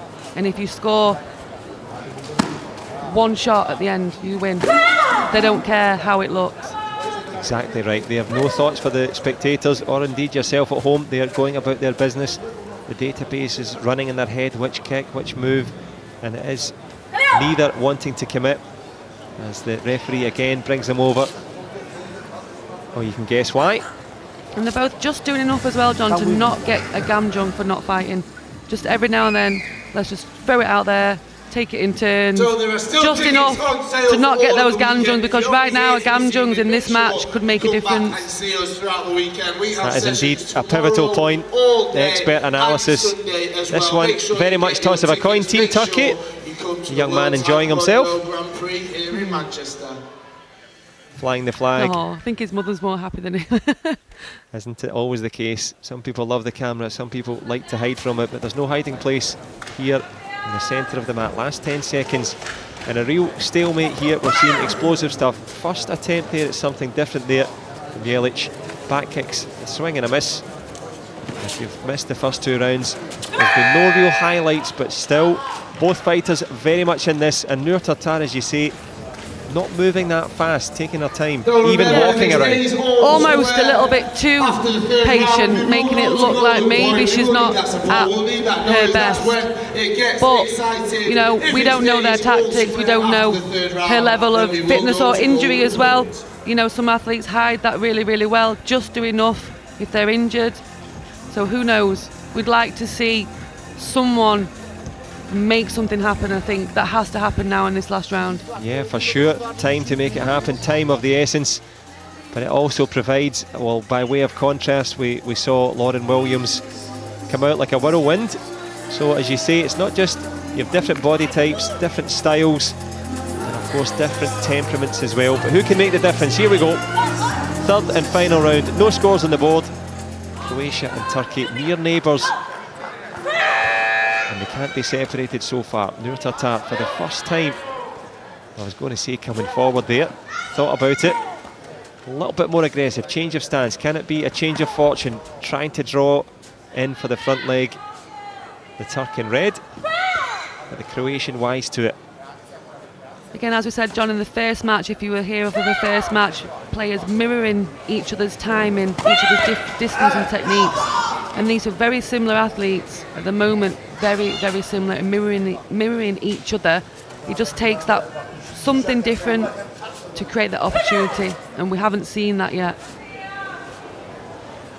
As you say, eyeballing each other, both running the clock down here. We are, of course, there is a golden score round available if it stays at 0-0. And that would be the first to score 2. It used to be just 1. It's moved up to 2 points now as both move into that open stance. You could fit a credit card between them, but neither throwing that back leg. Both aware of the counter-attacking skills. Nice back leg option there by Tartar, something a little bit different.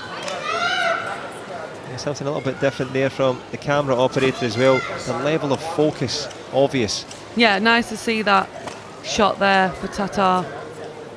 Always that focus in her face, that experience. Yep, the eyes have it for Tartar, but the block again from Jelic. Last 30 seconds. Well, we mentioned the golden score round. Good back kick, she waited for it.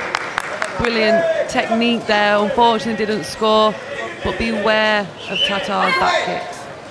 We'll be seeing Tartar from the competition as we have another video replay. I think the Croatian coach saying there was perhaps a punch thrown there. A little punch appeared on the screen as Tartar threw the back kick. Well, if we didn't notice it, John, do you know? Wasn't the best punch I've ever seen. No, I would agree with you. There was a punch thrown at the same time as the back kick. I can't think why else the Croatian coach would play the card. We're guessing, of course. Let's have a little look what Sarah Hernandez thinks of that one. As you say, perfect textbook timing from the Turkish back kick. Let's have a look for the punch. Was it this? Let's have a look. It was to the back of the body armour there. But a great option by Tatar. Great option, that back kick. Unfortunately, no point for that. Yeah, as you see, the timing of the tuck, superb with that back kick. But Jelic now, knowing you can't punch, because she is going to back kick you straight in that stomach area. Knocking the wind out of the sails of the young Croat here, Matija Jelic.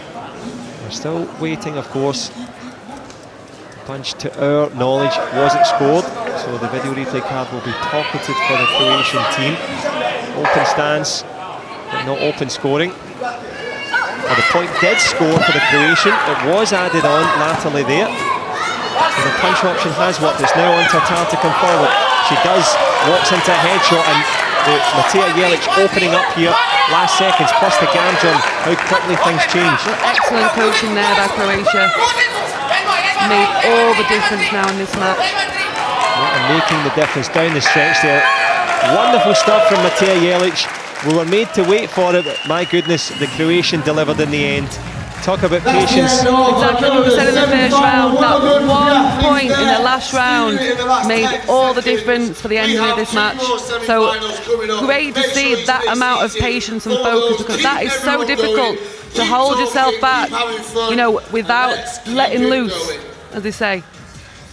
Well, as you say, letting loose will be Matija Jelic and Lauren Williams. Promises to be a really good final. Well, let's talk a little bit here about Jelic. She threw that punch. The back kick didn't score, but it hurts. Back kicks are not a lot of fun to take. If that punch hadn't have scored, that match could have ended up a completely different way. Unfortunately, the back kick didn't score, but it gave Jelic that, whoa, hang on a minute, I forgot about her back kick. We know how good she is at back kicks, on both legs as well. Dangerous thing for a girl as well. You don't see them both being able to spin both sides, and Tatar has always been able to do that. But with the back kick not scoring, the punch scoring completely, end of the match, just for that one action. Yeah, big difference, one action. And up for action now will be the men's heavyweights. Well, here he comes, decked out in the ice hockey outfit. He's going to have to be ice cool in this arena. Won the Rome Grand Prix, and here he comes in Manchester. He has been brought out by, well, it says Archie here, but I don't think that, oh, it is Archie. It is Archie, his head's just sneaking in there. Well, who can sneak ahead in this one? Sajid Mardani. 3 gold medals in the Grand Prix circuit, recently winning the Asian Games as well. He's got a bit about him, he's got some extra techniques. Yeah, I like to see that, especially by the Iranians. They do have kind of a common theme, the way they train, they all train together, you know, same as a lot of countries, but it's great to see that he has a little bit more about him, a little bit more movement, a bit more dynamic, so it should be a good fight. Yeah, a good fight and a good option, and a nice little pat on the head there. But who's going to be streets ahead in this one? The Islamic Republic of Iran, Sajid Mardani against Vladislav Rarin, the big Russian. Very, very good at blocking. World silver medalist from Russia. Sajid Mardani, we saw him fight previously, and the last time the Grand Prix was here against Great Britain's Mohamed Cho. He's got a lot of skills, unpredictable. Yeah, he likes to find that second action, using that clash. But against Mohamed Cho, who is very, very explosive for a heavyweight, unfortunately didn't make the semis this time. He's still coming back from a ruptured Achilles, so for me, he's still got a lot more to come. On our first day of the World Taekwondo Grand Prix here in Manchester. Well, who's going to find whose Achilles heel in this one? Laden. Well, there he is, the man in blue. I'm now here with Andrew Day, and he's going to be with me. He goes against Sajid Mardani. Keeping us entertained. Andrew, this is the over 80 kilograms. And another change of protectors. Is this one of your preferred weights, John? I quite like watching the male heavyweights compete. Do you know what? It was always for long and weary, my heavyweights. I like the heavyweights, men's 58s. I now really enjoy the women's heavyweights and the men's heavyweights. Clear contact, great technique, and also they've got that footwork, that distance as well. And that athleticism as well for heavyweights, you know, 10 years ago wouldn't have had that. So all that together makes for good viewing. Well, let's hope. They've got a lot of pressure now.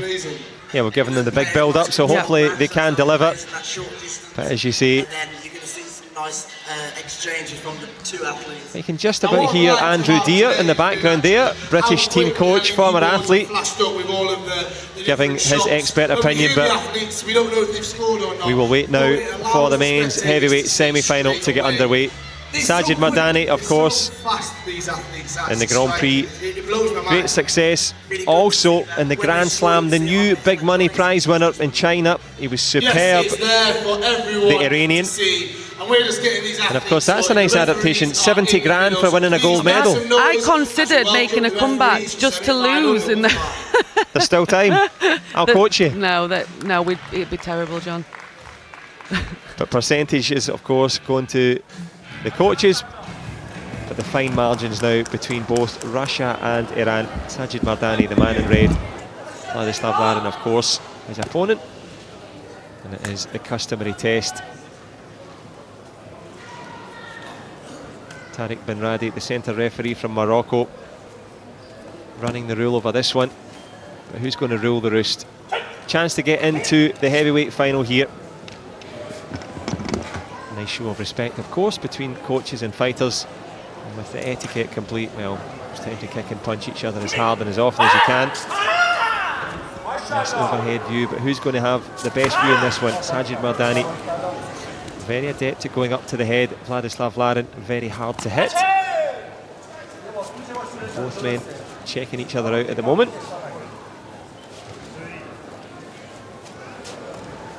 Nice movement there by Mardani, just using his body as well as his legs. Nice to see. And a surprise attack there. Unfortunately, no point. But move. Slow it down and bang, straight away, taking that shot. Yeah, as you see the shoulder movement, the head movement, almost a head kick as well there for Larin. You talked about it, slow it down. Amazing option, just, yeah, for me that is clearly, that's a world class option there. He covered the body, okay, I'll take it high. But again, covered the high as well, so. But that's what you're talking about, is the best of the best against each other. And of course for people training at home, they might think, well, I can do those kicks. But the distance, the timing, and not only that, remember, exactly, as you say, focus, but it's that kind of almost hypnotic, I'm doing nothing. And then as you say, step in.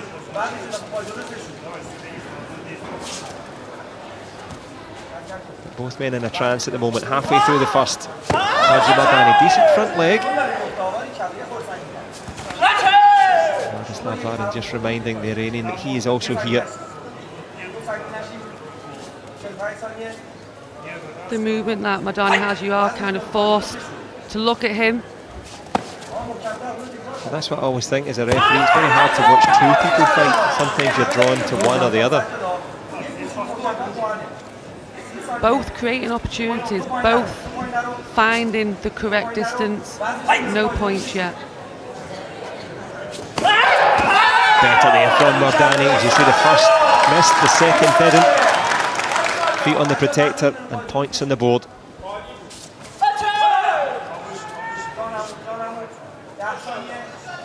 Last 10 seconds, Vladislav Larin just happy to have a look at the Iranian. Flicks a little front leg out, but we move to the end of the first round here. Well, as we say, in terms of both, we had eyes for the Iranian at the start, for watching him, and that's why. Yeah, and Larin as well, very hard to hit, very good. That's the end and not conceding. But again, great shot there by Mardani, creating that opportunity, very Iranian style. Maybe don't hit with the first, no, use the first to create an opportunity, and the second shot is where he got his 2 points.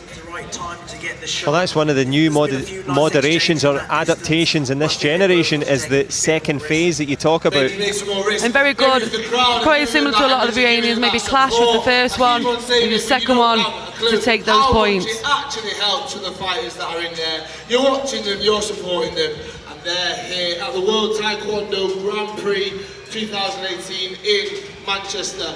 Andrew, predictions, what do you think? I mean, it's going to be an exciting fight, isn't it, going forward? It's all to play for going into the final. Yeah, just have to keep it tight and go out there and do the game plan. Well, Sajid Mardani, head guard on, Vladislav Larin, ready in the centre, and we are ready. This is, of course, the first of two semi-finals for the men's heavyweights. China and Korea await in the next one, and it's Mardani with the marginal lead. The Russian, nice little fake from him there, trying to show his way forward. Nice block on the head kick as well.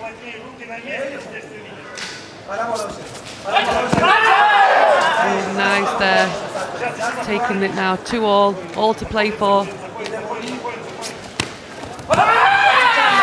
Good cover there by Larin. Mardani is really, really up for this match. Yes, indeed, both beginning to heat up nicely here. Parity on the scoreboard, a couple of points each here in the second. Both scored by back legs, and that's, of course, the power the heavyweights bring. Happy to leave their foot in there. Vladislav Larin crouching forward, even though he's a big man, stands at over 6'3", 194. Keeps his elbows in close, doesn't give away any space. Mardani back into that hypnotic dance mode, trying to bring his opponent in. Excellent surprise back leg there by Mardani. A nice counter there by Larin, but unfortunately didn't score with that high shot. Both players very, very dynamic, very fast, very explosive. Nice taekwondo to watch. Yeah, I'd agree with that. I'm not sure if Vladislav Larin would agree. He's not at the best of views at the moment, but as you say, a couple of head kicks not far away. Good counters as well from the Russian. Still very much in this contest here. Open stance and a bit more open scoring here in the second round. 6 points shared. The man from Iran with the lion's share of them as we move towards the last 10 seconds of what's been a very good second round.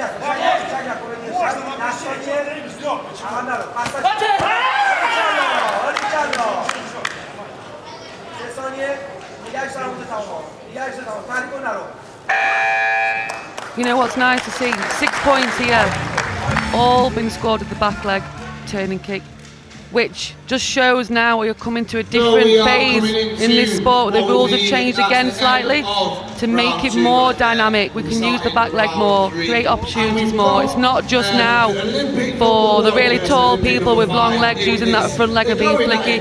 We've got such a dynamic breed now using that back leg again. So really, really good to see.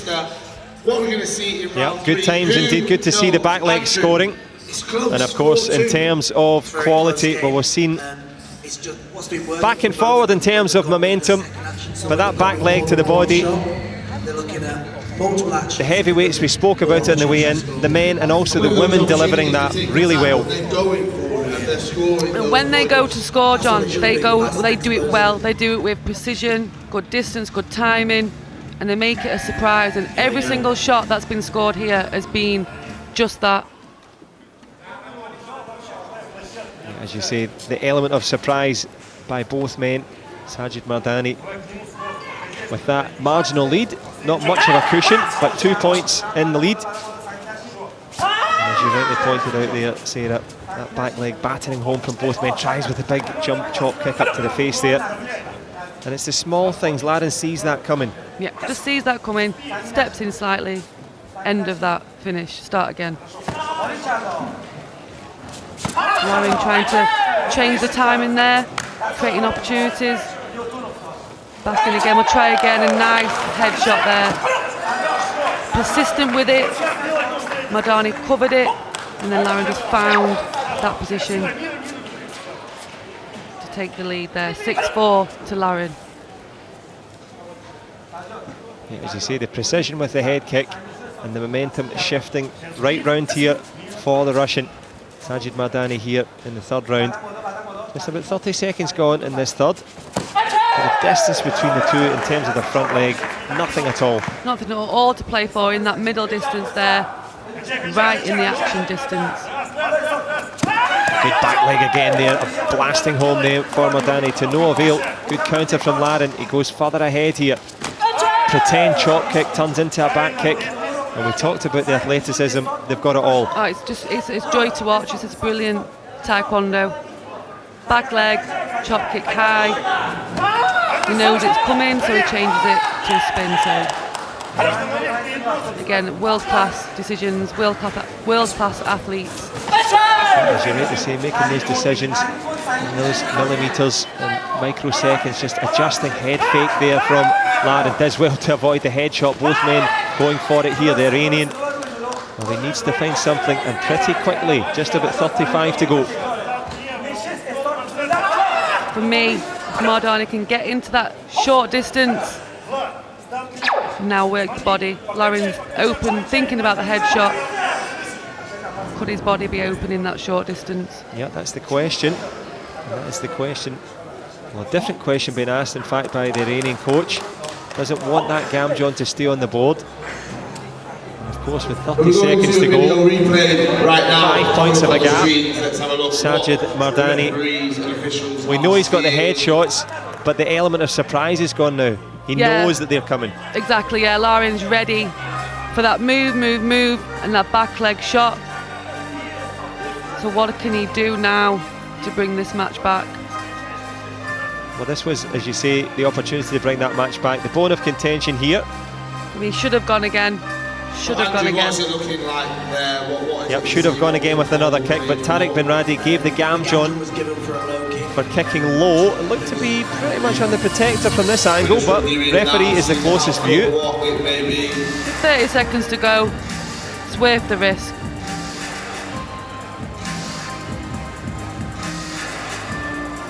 As you say, no risk, no reward. Deep into this one, a spot in the final here. And the Grand Prix in Manchester, playing host to the best athletes in the world. And of course, if you're inspired by the Taekwondo, you can have a little look at it. Get online to the World Taekwondo website, or indeed the local websites, and find a club. But trying to find the right answer here. Let's have a look at the body kick. It has been rejected. Yeah, rightly so, rejected there. Cleanly to the body. Tariq Bin Radi on the blind side. But trying to come forward now. Good work from the Russian. Larin closing the distance. Excellent tactics there by Larin. He knows Mardani has to chase those points. So Larin is rightly putting that pressure on. 2 points there for Mardani with that back leg. And 2 points with the back leg. And it all points to another check of the protectors. 20 seconds to go in this one. Hanging in the balance. And Vladislav Larin, that's not very comfortable for him at the moment. No, this 9-7, 20 seconds to go. Still, anything can happen. So just the match can change completely within 2 seconds. As you say, all to play for here. Deep into the latter reaches of this one. Sajid Marjani, the main man in the middle, tries to find something now. Larin, good idea to go first, kicks first. Kills the clock a little bit, double on the inside from both. Great back kick there from Larin. Mardani rushing in a little bit there, and Larin taking that back kick. Yeah, rushing in on the Russian. Rushing in on the Russian. Everything must go, and there's just 10 seconds left now. Vladislav Larin has the advantage. Mardani, well, he needs the big knockout now. Excellent from Larin. Fake the reverse turning kick, steps in, kills the clock. And can he put himself into the final? He'll take that Gamjon all day. Mardani, one last chance. Good back kick from the Russian. Mardani finds the body shot underneath, but finds himself both chasing Larin and chasing shadows. Gamjon given, but it is inevitable in the end. Excellent from Russia. And it's into the final of the heavyweight division. Vladislav Larin, not by much, made to work to the whistle there. Great little fight. Oh, that was a real joy to watch. There were some nice, precise shots, some creativity. You know, the way that they went one way and went the other way and faked each other. I thought, yeah, for me, it's nice to watch. You almost forget that you're commentating and just watch the match. He goes through to the final, which will be Well, of course, it is the expert commentator Sarah Stevenson giving you the rundown and the lowdown. But it was the great kicks from both heavyweight men. And Vladislav Larin into the final. Who's going to meet him there? Sun Hong-gi going against In Kyo-don. China against Korea to meet Russia in the final.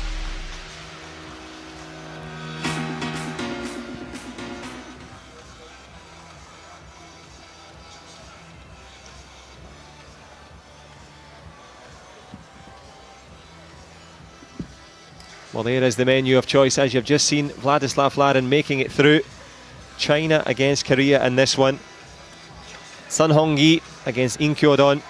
And In Kyo-don, well, an incredible backstory from him. Major illness. Let's have some noise for our last semi-final. And he's overcome that, and he's going to have to overcome a really big fighter in this one. Yeah, what an inspiration, In Kyo-don. Having, you know, a life-threatening disease and coming back and just being here now on such a big stage. What an inspiring man. Yeah, and for those of you not privy to that story, In Kyo-don had throat cancer, came back from it, kept training, can you believe, kept fighting, and then had to go and get chemotherapy, come all the way back through that, and has really impressed, ruled the roost. Again, for me, that's what sport can do. Sport can really, it's not a cliche, it can change lives, it can make lives. Well, here he comes, the man of the moment in red, striding out here, In Kyo-don. Couple of really good results so far, major gold medals on the way through, and major moments here for the youngsters on the way Little in. Joseph there, and also we had Elizabeth bringing out Sun Hong-gi. Yep, Sun Hong-gi, of course, going against In Kyo-don. So China against Korea, and here he is, a master of the back kick against a master of the head kicks. And not the tallest heavyweight, which again over the years you don't really get tall Korean heavyweights. You know, they're not a tall race as such, but we have had some heavyweight Korean male legends within the sport, and they've never been the tallest. So don't rule them out because they're not tall and gangly like you, John, anymore. Absolutely. Moon Dae-sung, of course, the Olympic champion. Cha Dong-min likewise. I hate to tell you, In Kyo-don is actually the same height as me, 6'3". No, it doesn't look it. Doesn't I think that's because the others are so tall as well. Exactly. If you look in the other corner. But a heavyweight, yeah, it's not that tall anymore. And the reason for that, this man here, recruited from basketball, not an unusual tactic for China, as you know well. Yeah, I do, only know too well. Well, Sun Hong-gi, will he shine brightest here in this one? Well, that says Jasna Guljevic. It's certainly not. The Slovenian female referee. So this referee is from Denmark. His name's Soren. Not sure of his surname. Should we say Soren? Like Soren. Yeah. But Soren. Soren seems to be the hardest word. But who's going to have the hardest kicks here? Sun Hong-gi stands at 6'7". In Kyo-don 6'3". Both big men battling away for this heavyweight crown. They will know that Vladislav Larin is waiting for them. They could care less about that. Both men only eyes for each other, and what we've seen so far, well, have a look and make your own interpretations. The big man good with the head kicks. In Kyo-don no slouch with the 3-pointers as well, but the footwork from the Korean always precise and always good to watch. Sets the rhythm, and we're set up here. First round as we are underway. In Kyo-don so good at faking and intimidating, and In Kyo-don, will he buy those attempted fakes there? Good shoulders and good head from the Korean. Nice little push to the body. Just using that ring, not going backwards, using that ring, not engaging in that distance. Just doing enough, again, to not get the gamjung. As you say, match management so important, but also we know that In Kyo-don is so good with the back kick. Beat me to it there. You were just about to say that and he pulled it out. Would have been excellent if it would have scored there. See the Koreans, they're using their shoulders to make it look like they're closer than what they are. And that's a funny statement to make, but if you've been in there, as we both have against good Korean fighters, any Korean fighters, they move the shoulders, they move the head, it gives you that illusion that they are closer. Yeah, what happens, they draw you in, you attack, and they take that counter shot. not taking the bait so far. Sun Hung-yi, the taller man from China in blue, the big man from Beijing, trying to flick out onto the face there. Good Confidence option. growing. Yeah, good option there by Sun. Covered there by Yin Kyung-don.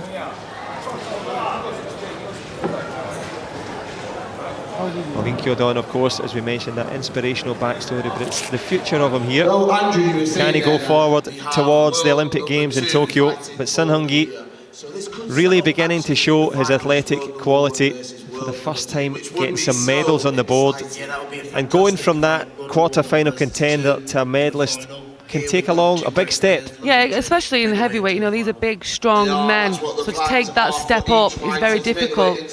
But this hopefully will give him confidence for the future after this match. You never know, if he wins this into a final of his first Grand Prix, so the confidence gained from that. Yeah, would be pivotal for Sun Hung-yi. Be nice one, Sun, if he could make it through, but Yin Kyung-don more than happy to just stand there, stock steady, leaning back and forward, eyeballing the taller Chinese fighter, and just using that front leg just to cover. Good back leg there. The Chinese coach enjoyed that one. No, I was going to say that was an excellent shot by Sun. For me, I didn't think he was going to do that. So yeah, perfect option. Round the back as well. Oh, we spoke of the surprise counters from Yin Kyung-don, the surprise attack there, as you say, from Sun Hung-yi. Big black leg boot for the man from Beijing. That's the man in blue. 2 to the good. Oh, spoke a little bit about setting up surprises. That one definitely shocked the Korean. Well, it shocked me. I didn't see that, and I think it did definitely shock Yin Kyung-don. Sun for me is really having that presence in that ring. He's holding that centre of the ring. He's looking like he's creating a lot of pressure there. So yeah, I think he's got the upper hand there. It's nice to see. Just how quick these games turn around. It can change in one kick, basically. That ring management from Sun, excellent. There's the back leg there, surprise round the back. Just as Yin Kyung-don is moving to the side, not covering the back there. Yeah, and a worried look there from Yin Kyung-don to the scoreboard. He knows, as you say, didn't cover. Who knows? But let's make sure we keep that support and keep that noise. Fighting. Well, a man for the big occasion, the heavyweight, been through much worse than this in his life. 2 points of a gap. As you rightly said, Sarah, your health and your fitness are your wealth. So wherever you are, I hope you're in good health with good people. And thank you for tuning in for the Taekwondo. But tuning his gaze has been Sun Hung-yi with that nice back leg to the body. And it's on the Korean now. Tries the back kick. And of course, quite hard to get that distance against the bigger man. Nice step in.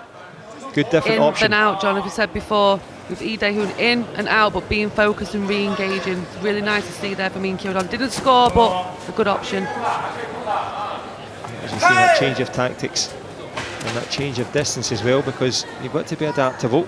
Back kick hasn't worked, his favourite kick. So that little shift in and change left on the inside. Difficult to do a back kick on someone that's so strong with that front leg and really long and tall. So Yin Kyung-don is going to struggle to make those count. Yep, and most important to make them count on the scoreboard. Well, the busiest man in the arena so far in terms of checking the protectors, but hopefully it will just be a short impasse as we get underway here. This is the second semi-final. And of course Vladislav Larin will be sitting back there thinking this is great, the longer it takes the better. Yeah, the more rest that I get. Exactly. Obviously we've seen some amazing performances. Well, the Russian will be in no hurry, but both men in the middle here, they've been amazing in the final, ready for action and ready for the final. Just a little resume so far in terms of the women's divisions. We're looking forward to the finals. Of course, we have Lee Dae-hoon and Mirashim Hosseini from Iran, and of course Lauren Williams against Matea Jelic. That should be a good one. Yeah, looking forward to that. Quite contrasting styles, but Jelic for me a lot stronger than Tamez to be able to cope with the relentlessness of Lauren, so that should be a good fight there. Yeah, as you say, that's to look forward to in the finals. Both men still looking forward to getting out of this second round. 2 points to the good. Back leg from the big man in blue. Ian Kyo-don very much in the back foot, tries to step round, gives away the gam job. Excellent movement there by Ian Kyo-don, just moving around, making him miss and taking that spin. He's not quite connecting yet though. We'll be hoping that one of them does. Sun Hung-yi likely hoping the opposite, and good control from the big man. He had an excellent win, a very hard fought win against Great Britain's Latila Mohammed, who was stepping up into the heavyweight divisions. Credit-worthy performance from the British fighter, but the credit so far. Ian Kyo-don lands a punch, but it's been good stuff from the Chinese fighter. Yeah, he's been in control of this match. Ian Kyo-don has stepped it up now, he's changed it. It's not working. Him waiting and trying to spin is not working. So from now, 2 punches, a gamjung, 3-3. This is his options now. Getting into that short distance, taking the opportunity from there. 2 points already from that. Isn't it funny how quickly momentum can shift around? Sun Hung-yi feeling pretty confident that Ian Kyo-don doing really well, getting into that close distance as well there as we close in on the end of the second round. And of course the Korean, talk about the never say die attitude, not so much in terms of health, nice show of respect, but what a change in tactics. Brilliant. This is why I love, as a rule, the Koreans. I think for me they always find a way to adapt.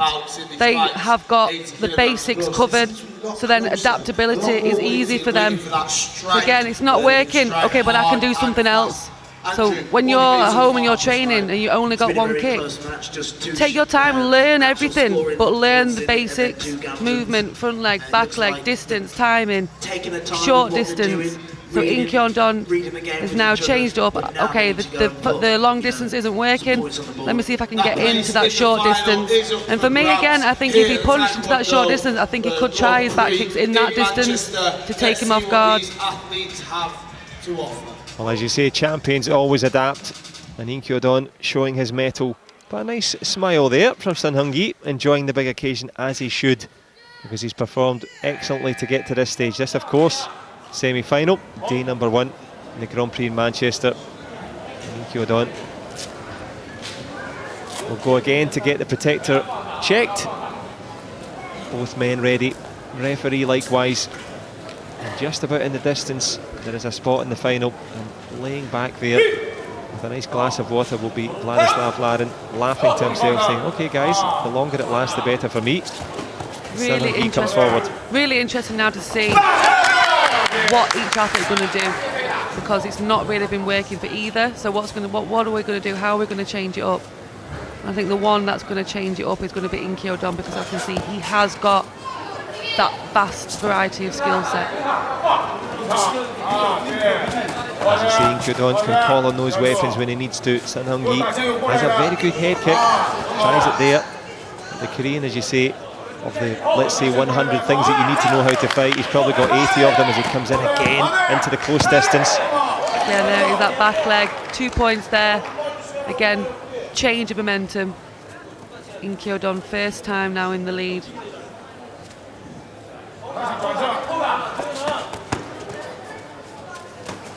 There's a back kick there. Again, not quite making a target. It's not really working for him, but again, as we said, it's not working, so I'll change it. I'll punch 3 times and I'll do a back leg in the clinch. Yeah, he's got all the options, and he's got the lead here at the pivotal stage into the last minute here of the third round. Sun Hung-yi of China has to find something now, and when you go looking for it, you've got to be aware of the counter, like so. Close, but no option there for Ian Kyo-don. But most importantly, the clock ticking now on the ambitions of the Chinese fighter. Very difficult for Sun, I think. You know, he knows if he goes, there's that very dangerous back kick waiting for him. He hasn't got as many skills. As you say, skills pay the bills. The lever length of the big man from Beijing has worked to a point. Can he find another point here? Tries the back leg, leaves the space. Ian Kyo-don picks him off, back kick round the corner. It's all kicking off here in Manchester. 2 points of a gain, 10 to go. Who's making it into the heavyweight final? Back kick again. If at first you don't succeed. Try again, there it is. But again, Sun had to chase. You know, he had to take that risk. Yeah, took the risk, but the Korean will take the rewards there. Excellent heavyweight contest there.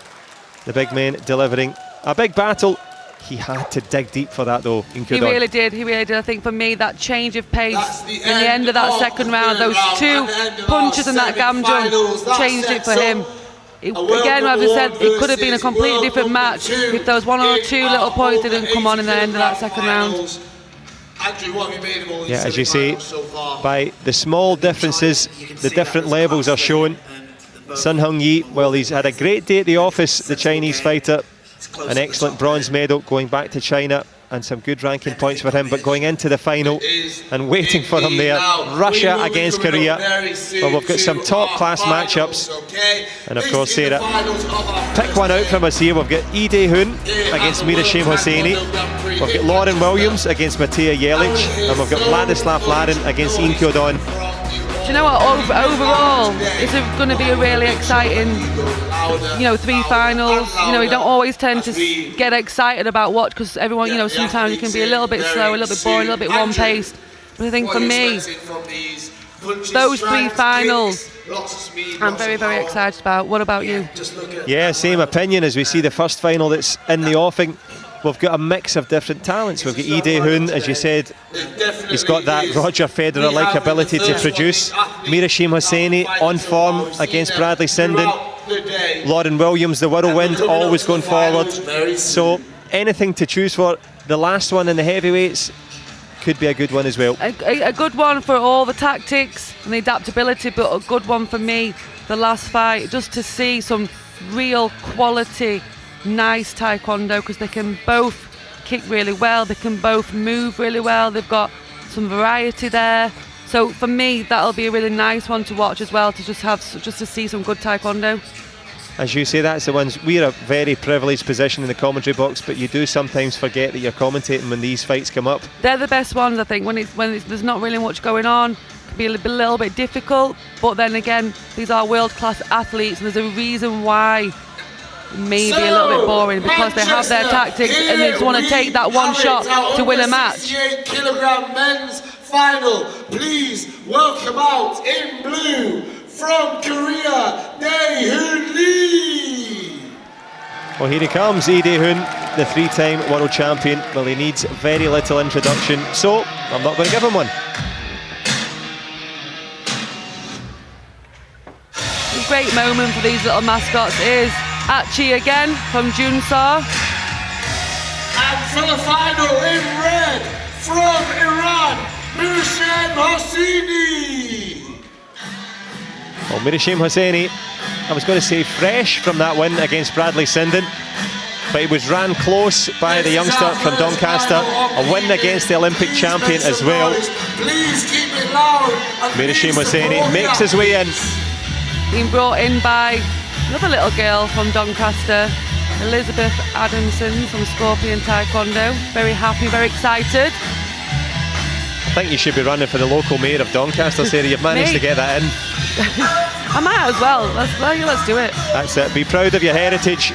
And speaking of heritage, well, top class Taekwondo nation, the Islamic Republic of Iran, going against the foundation nation of Korea. For our first final. Lee Dae-hoon, of course, the prohibitive favourite coming into this one. However, there has been signs. I had a little conversation with him before. He said he's got such a packed schedule, had to win the Korean Nationals, had to win the Asian Games, had to win the Rome Grand Prix. Here he is again. Tiredness can kick in. It can, and then Hosseini, he's the only person that's beat him this year. Third time lucky for him maybe. So he's got something to really gain from this. He wants to win this. Make some noise! Yeah, as you say, will it be repeat or will it be revenge? Lee Dae-hoon going against Mirashim Hosseini, the three-time world champion. A couple of Olympic medals to boot as he boots the head guard there to test. And Hosseini, been very, very good value all season. He himself won the Asian Games in the higher weight division, the 73s. So he boils down to 68s, but it all boils down to this one. Day number one, final number one.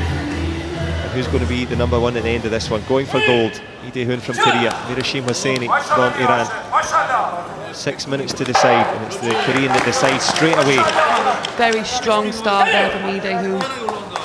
Not as relaxed as he was in the first match. He's really ready to put his stamp on this match. As you rightly say, stamps to the chest of Mirashim Hosseini. Starts with that nice two-pointer, nice twisting kick from Hosseini, something different from him. Of course, when you share the ring with someone so many times, there's a danger you can fight the match that you'd fought previously, so sometimes you've got to change things up. Yeah, I think that's right, John, exactly. If he's got beat twice by him this year, then he needs to do something different. Making the difference on the scoreboard, Lee Dae-hoon just plops that push kick onto the board. Again, he's a master. Again, another 6 points with the same shot. Finding where the gaps are on that body armour, and by doing that, easy 6 points. As you say, 3 and easy, 6 to the good. Those push kicks landing perfectly. Mirashim Hosseini, well, Bradley Sinden would tell you, not easy to hit. No. Not so for Lee Dae-hoon. But for me, Lee Dae-hoon, what do you do now? Do you go back? Do you shut down? Do you move around the ring?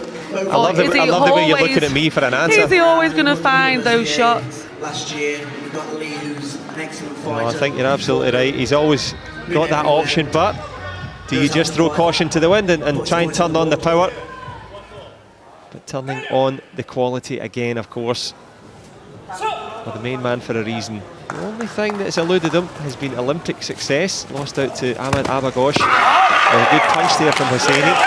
And what the Jordanian did in that Olympic Games, threw caution to the wind. Started spinning, doubling, did all sorts, and Lee Dae-hoon got caught in the headlights. Yeah, exactly. So these people need to look at that and see how they can change it up, mix it up. You can't just play Lee Dae-hoon's game. If you go to his pace, you'll probably lose. In all probability, Mirashim Hosseini has to turn on the afterburners and give it some welly here. But it is Lee Dae-hoon justifiably in that lead. Changes now into that open stance. More than happy to invite the Iranian in. We've also had a good chance to talk to him before. Good punch from the Iranian. Headshot just missing. Excellent cover by Lee Dae-hoon. He knew he was going to come in with a punch, put his arm in front of the body armour, and then move back out the clinch ready. Nice, excellent. Changed it up there. You've seen him changing it up, not just going for the front leg, twisting kick, and then back out of the clinch, not engaging.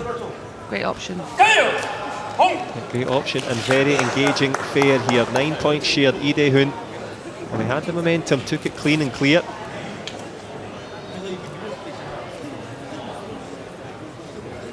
Of course, this is final here. Aiming for the gold. Mirashim Hosseini needed to find something different, as you said. He's managed to do that. These twisting kicks working well. Finding that body armour exactly the same as Lee Dae-hoon. When to go forward, when to go back, and so does Red. It's a case of both of them know their own distance, and they just like to exchange. Well, into the open stance, and here another test of the headguards and body armours.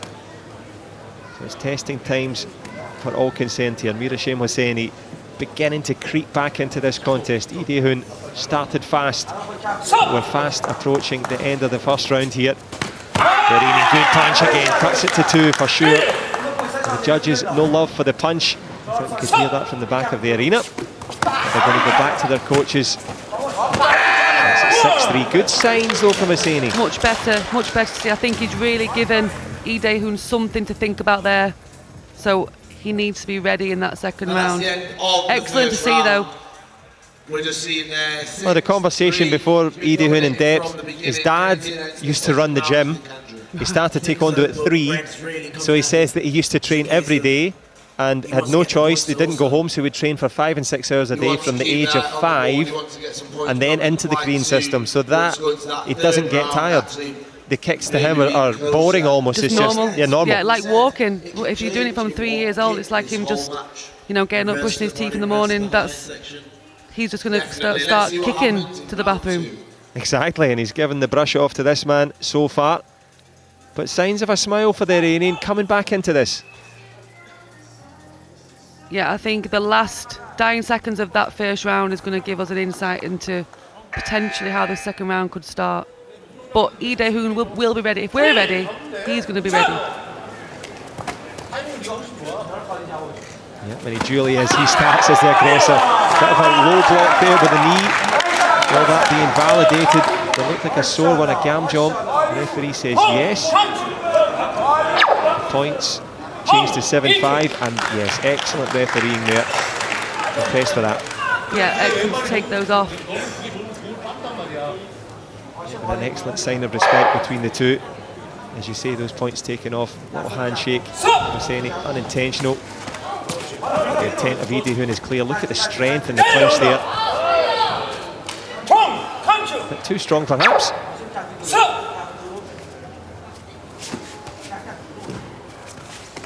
You can see Lee Dae-hoon doesn't like the clinch or love the clinch, so what he does well. Either ties them up and moves back out, but very strong either way, John. Yeah, as you say, very strong going either way, but a very strong response here from Hosseini.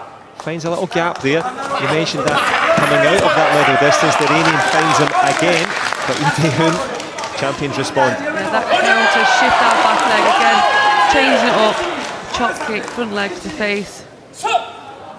But still quite close. Lee Dae-hoon has really had to step up though.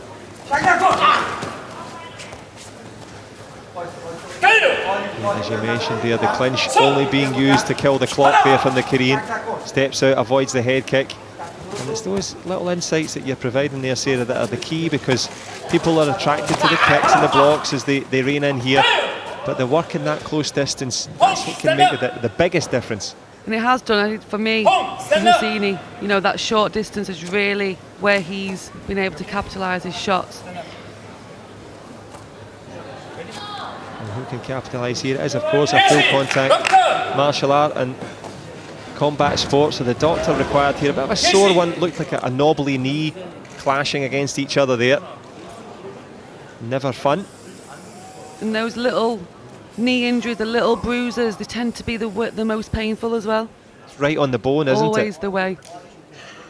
Well, this one is on the bone, but near the knuckle as well. Yeah, there was the clash of knees. Hosseini felt it straight away. Lee Dae-hoon had another fly kick there on the way through. Yeah, the adrenaline will keep him going for the next round, I'm sure. I would think that this injury wouldn't cause too much problems. With a bit of freeze spray on, it should be alright. Yeah, as you say, the magic freeze spray from the doctor. Nice etiquette from both. The referee having a little look at this one here. He can play the video replay card on his own, maybe checking to see a potential gam jump. So was it an intentional knee block? But didn't look like it from this angle, but they will have, well, every angle, as do you at home.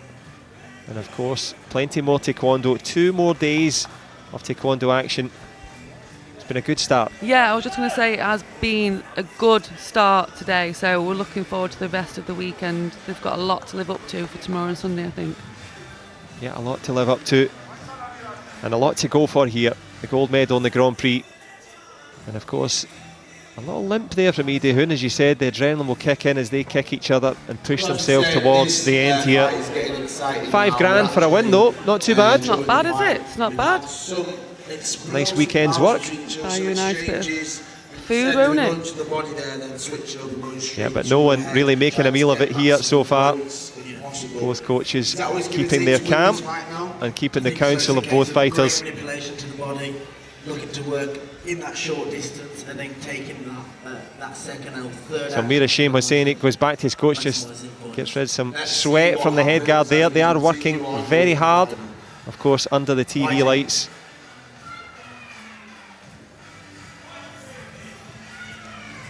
Who can light up the arena here? Big opportunities for both men. I've lost track of how many times they've had to shake hands, but anyway, who's going to be holding the medal in their hands at the end? And which colour is it going to be? At the moment, the Iranian heading for second prize, but as you said, Sarah, still close, only 3 points. Very close. Another 2 points there from Lee Dae-hoon. Relentless, finding those shots. Didn't quite get that body shot there, but a punch there from Husseini. Tying him up there.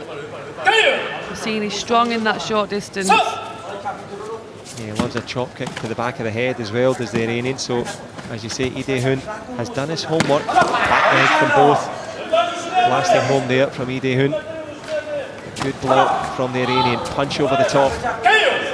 But no dramatics, which is nice to see, in contrast to one of our previous matches. Absolutely, the only drama here in terms of who's going to get the scores on the board. Mirashima Hosseini comes close as we come close to the end of another excellent round here. Round number 2 is in the books. That's the Korean retaining his 4-point lead. Limping a little bit perhaps, Lee Dae-hoon. I think they both look a little bit wounded, John, so it's probably, you know, quite quite even for the both. But that's what you get, you know, you're fighting the best in the world, you're having 3-4 matches, you're going to get bruises, you're going to hurt. One more round left. I think it's going to be an exciting last round. And you've been in many a final, both European, world, top level finals. Do you ever fight uninjured, or have you always got something? I don't think you can be a Taekwondo world-class athlete, or even not even just the, you know, the world top level, you know, because everyone's still striving for that opportunity and still competing everywhere. You're never going to be 100% injury-free.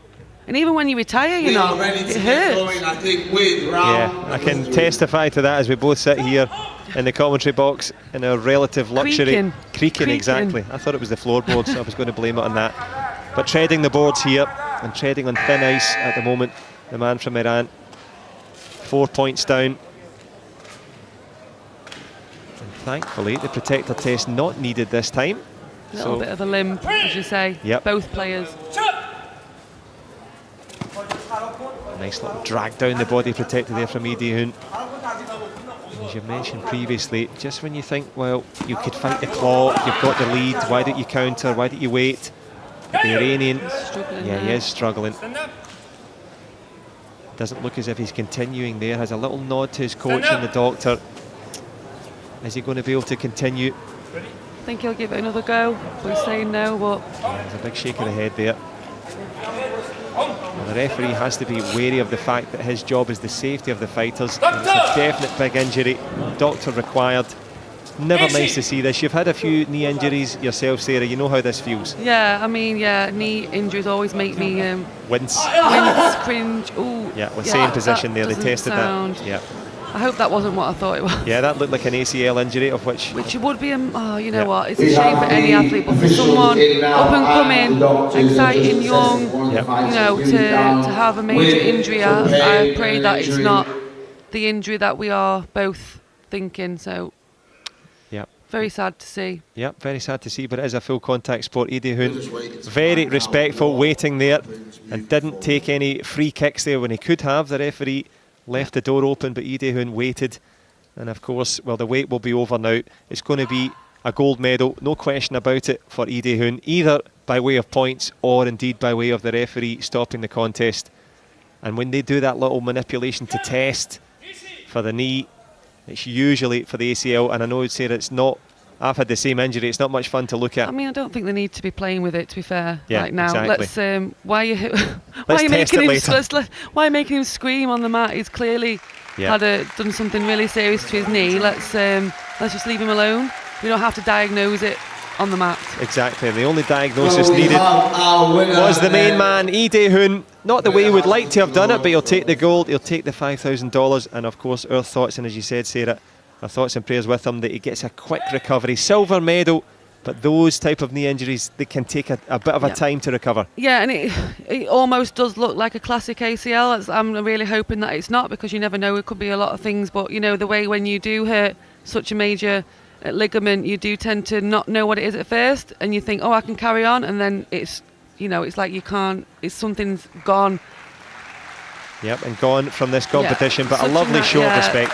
Lee Dae-hoon is, again, he's an inspiration, he's a nice person, very, very respectful.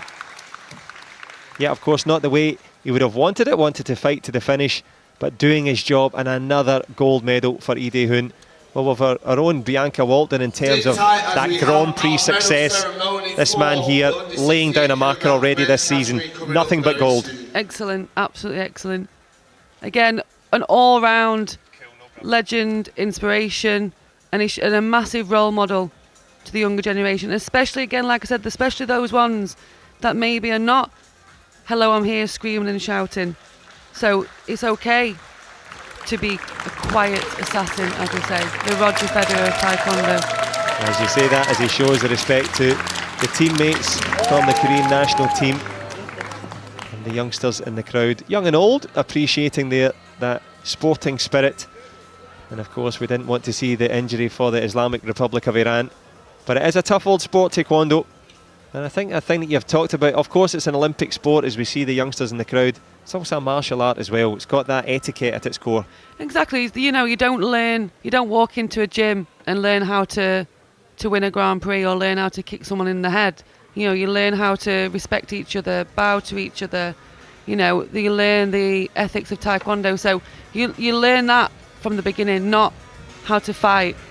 So that's instilled into all these athletes, and that's what I love about this sport. You still have that respect afterwards for everyone, not just the athletes, for the referees, for the coaches, for the spectators.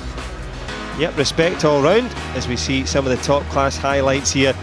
Obviously the injury was what we wanted to see, but Lee Dae-hoon, he was just beginning to turn up the intensity Yeah, there. he was, and it would have been really interesting to see how Fassini coped with that step up from Lee Dae-hoon. Would it have been an advantage to him or not? But unfortunately we didn't get to see with his knee injury, so such a shame. Yeah, as you say, such a shame, but going back with the silver, very shame was saying it, Lee Dae-hoon, the main man, grabs the gold.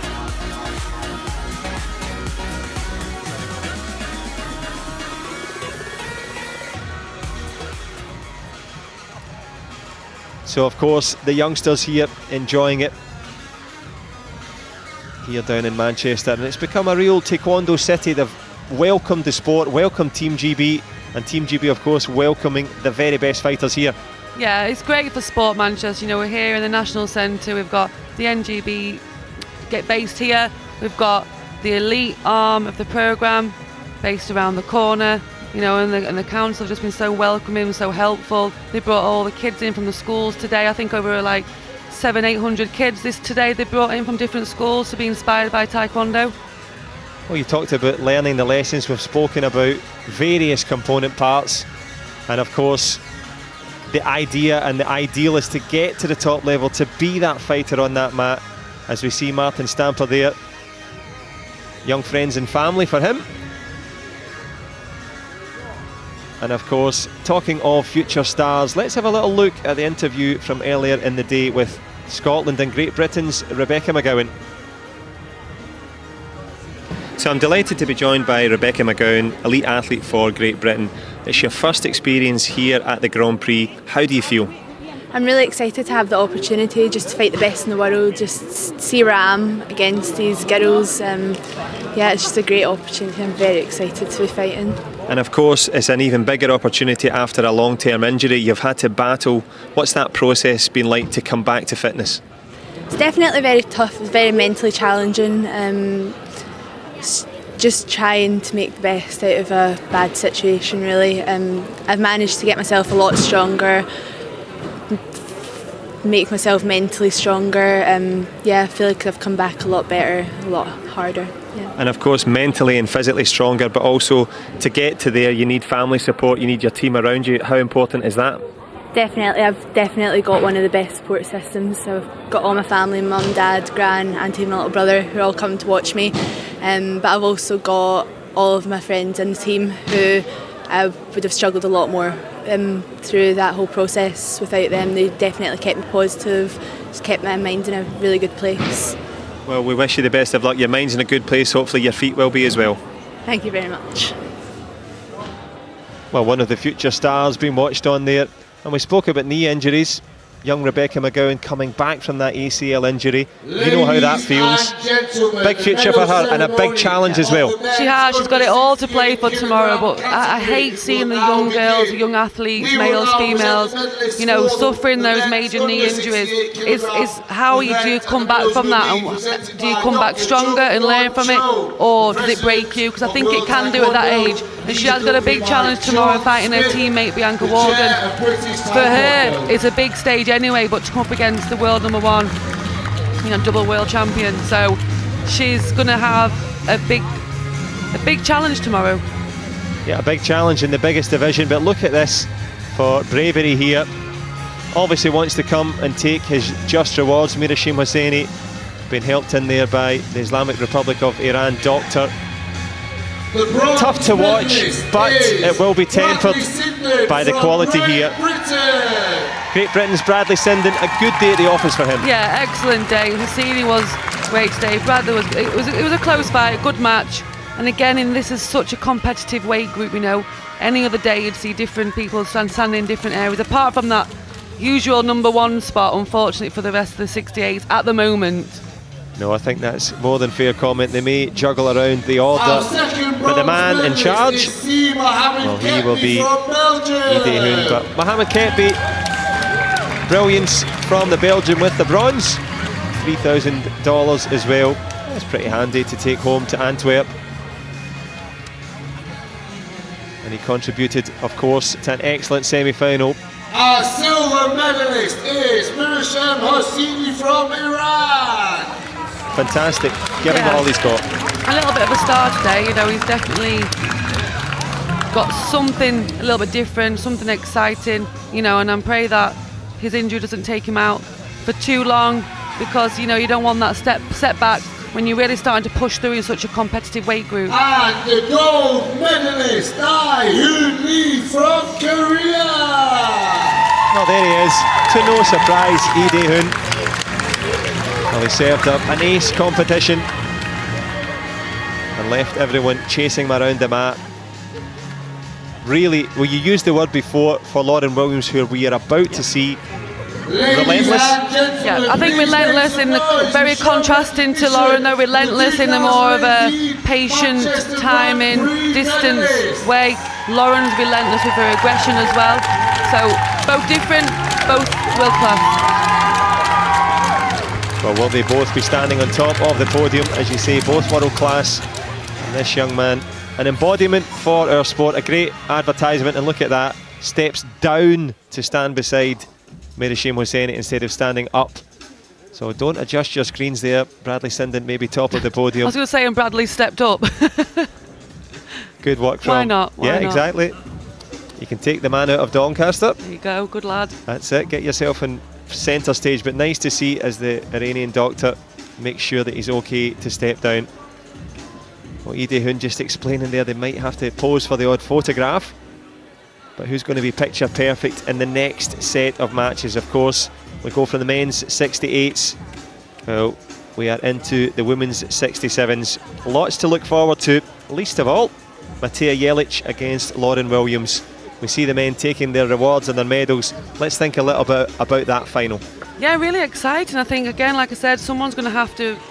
Well, Jelic, not someone now, we know who's in the final, but Jelic is, really going to have to fight out of her skin, because Lauren is excellent today. And it's a funny thing because, as we mentioned, your elite record and experience, sometimes, now we're not giving her the big up for no reason, sometimes people can hit a bit of form on the day, and it seems to be, well, not great in the earlier rounds, but has got better and better. As the momentum goes, as the pressure gets up, the lights, the cameras, action, it's all there, the family's there. Sometimes some people can really thrive on that, and I see that in Lauren, and see that in Jade as well, and Bianca. But there's no, Jade's managed to do that at 2 Olympic Games. So when the pressure is really on, she can really put the form in, and I think Lauren could be that as well, following Jade's footsteps. Yeah, big footsteps to follow and big action to follow as well. Time for our second final. Remember, we have a Team GB. Lauren Williams goes against Matija Jelic. Let's make some noise. Let's show some support. Great Britain against Croatia. And the women's under 67 kilogram final, just moments away. The athletes just about ready. Manchester, let's make some noise. Jelic, a lot of work to do. Lauren Williams on home soil, where she's quite clearly thriving. Yeah, as you say, she'll be thriving. Can the Croatian, will she be surviving through this one? The final, just moments away. And as we look at some of the statistics throughout the season, well, Williams, one of the highest scoring athletes regularly. In fact, her average is 24 points a game. I know we're not always big for stats, but that's a huge score. It's a lot of work, a huge score, as again, relentless in the scoring as well. But that's the way she fights, that's her style. It might not be for everyone, so if you're looking up to these athletes, again, don't try to be like them, just be inspired by them and take what you need from each person, because Lauren's not trying to be anybody else, so don't you try and be anyone else, just take that inspiration. A wonderful wisdom. Great words there from our expert analysis, Now, Manchester, Sarah Stevenson. I want to hear some noise. I We think have the final of the women's it's time for the final. I think it is. kilogram category. First out, fighting in blue from Great Britain, Lauren Williams. Well, the ever popular and ever smiling Lauren Williams makes her way into this one on fine form. Top class competitor, and as you say, not just in the juniors but in the same year, going up from juniors to seniors and being successful. She made that transition probably one of the quickest I've ever seen. And She's been brought out by her little cousin Ruby again. From Croatia, Matija Jelic. Well, keeping it in the family, but the Croatians have shown composure and clarity on the way through. Matija Jelic, again, we've talked about Williams getting better match by match. The same case for Jelic. Yeah, the focus from Jelic in the semi-final against Tatar was incredible. Just waiting and waiting, patience. You know, does she have to change it a little bit against Lauren, who hasn't got that much patience, who just wants to be really aggressive, really forceful? So we're really interested to see how it starts. You've literally just read my mind, which is not that difficult at the best of times, but it's literally Lauren Williams wants to get out the same way that Bianca does, the same way that Jade does. Surely Jelic knows that. Exactly, but you have to be able to deal with that, and also then not just react to that. You need to be able to deal with it and play your game, so that Lauren will make everyone work really hard for that to happen. I think that's a really difficult thing to be able to do against Lauren's style. Well, styles make fights, and who's going to make the early running in this one? Mike Harvey, last words from him. An emerging coach, very wise, great fighter, and now beginning to get that trust, to get that bond.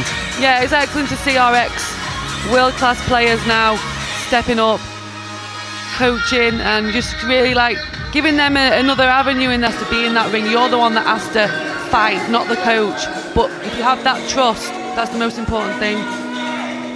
Well, who's going to put the trust in their feet as we see the tail of the tape? Jelic, the taller of the two by some margin, the long legs. But we won't have to wait long now. Ide Hoon won the first gold medal here in Manchester. Who's going to win the second one? First round, eyes down, look in. Again, Williams tries with the same nice little hook underneath adaptation, but Jelic has obviously read the game plan. She's ready, she's strong, but you need to stay ready and stay focused. Stay ready so you don't have to get ready. Williams, by way of contrast, decides to go up on her bike, have a look around the map here, change the angles.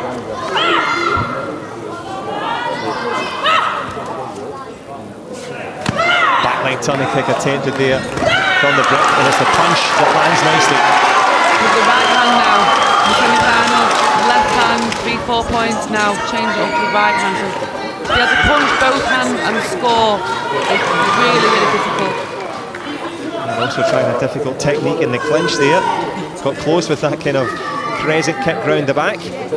As you say, that adaptation, the power punches, picking up the pace here. Williams again, and good from Jelic, sees it coming. Good start by Lauren, good start by Jelic. Yeah, Jelic's working here, just avoiding the head kick. Nice punch there again. Jelic just moving her head back and not leaning her body back, which for me, is a great tactic. If you move your body too far back, you give the momentum to go deeper with those headshots. Looking for those headshots and for those options there. A little test of the protectors.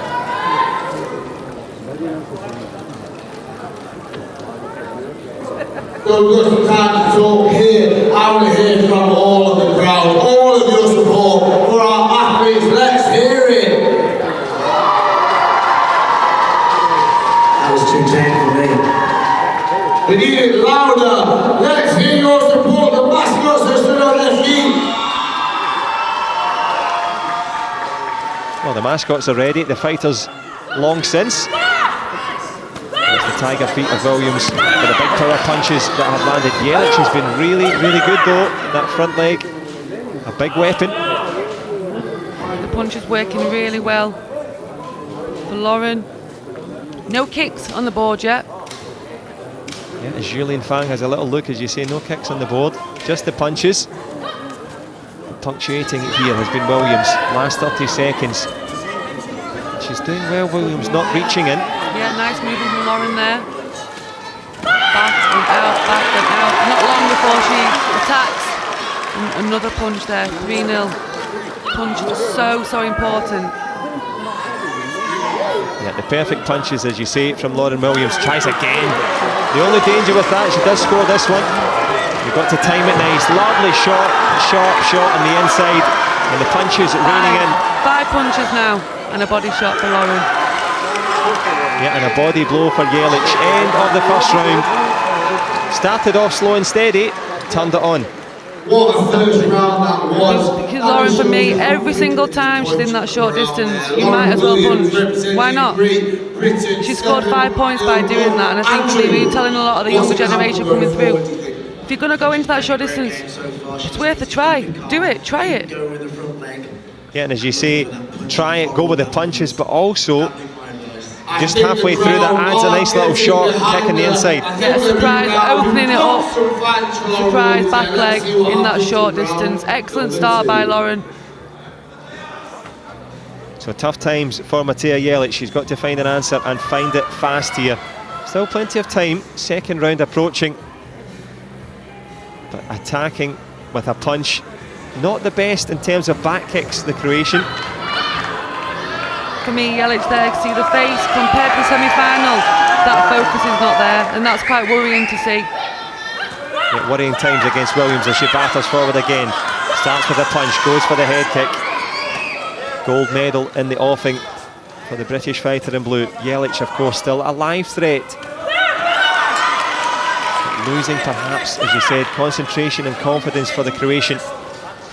She's definitely taken a confidence hit, a focus hit, and Lauren's taken advantage of that. You just can't afford to do that again. We said keep that focus. It's probably one of the hardest things to do as a world-class athlete.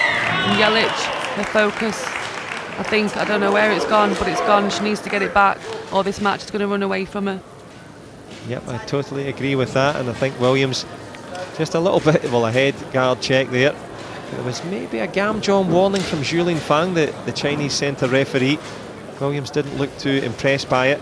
We're nearly halfway through. 7-0 up now. Williams on the cusp. Mike Harvey, more of the same. Yeah, be first, be first. That's Lauren, that's the way she fights, so she has to keep doing that and be relentless with that. And Lauren has gained so much confidence now and momentum. Another punch. Another easy point.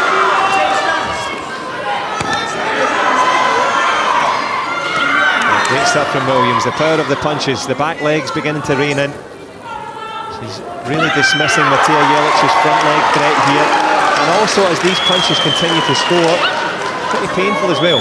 Yeah, and I think I've lost count now. I think we've got, what, 7 punches? Maths was never my strong point, but it adds up at the moment for Lauren Williams. 8 to the good here in the second round. Goes again with the punch. Painful. Doesn't elicit the point on this occasion. 9-1 up. The referees are getting a little bit bored of scoring the punches. Maybe the fingers are sore. But does score this time. Short, sharp shot on the inside as well from Williams. She's been excellent. And of course, we've talked about it. Taekwondo, the art of kicking and punching. It's been the boxing skills of the battler in blue so far.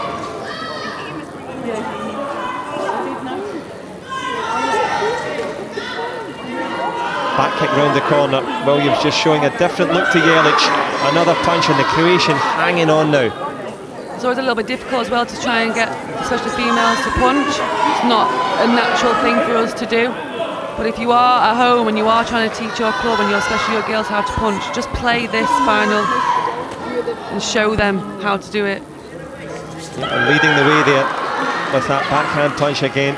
Lauren Williams crushing the momentum of Croatia and sealing this second round here. Excellent stuff on the cusp of gold. Well, can she get her hands on gold medal? It's been the quality of the punches so far. There's confirmation. Matea Jelic, a mountain to climb now.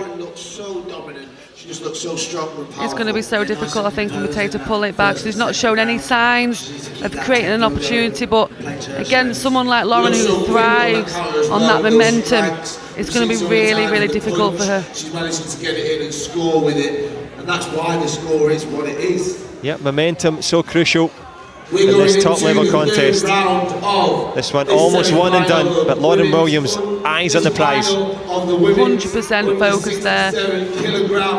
Ready to have Matea for a tea, I think.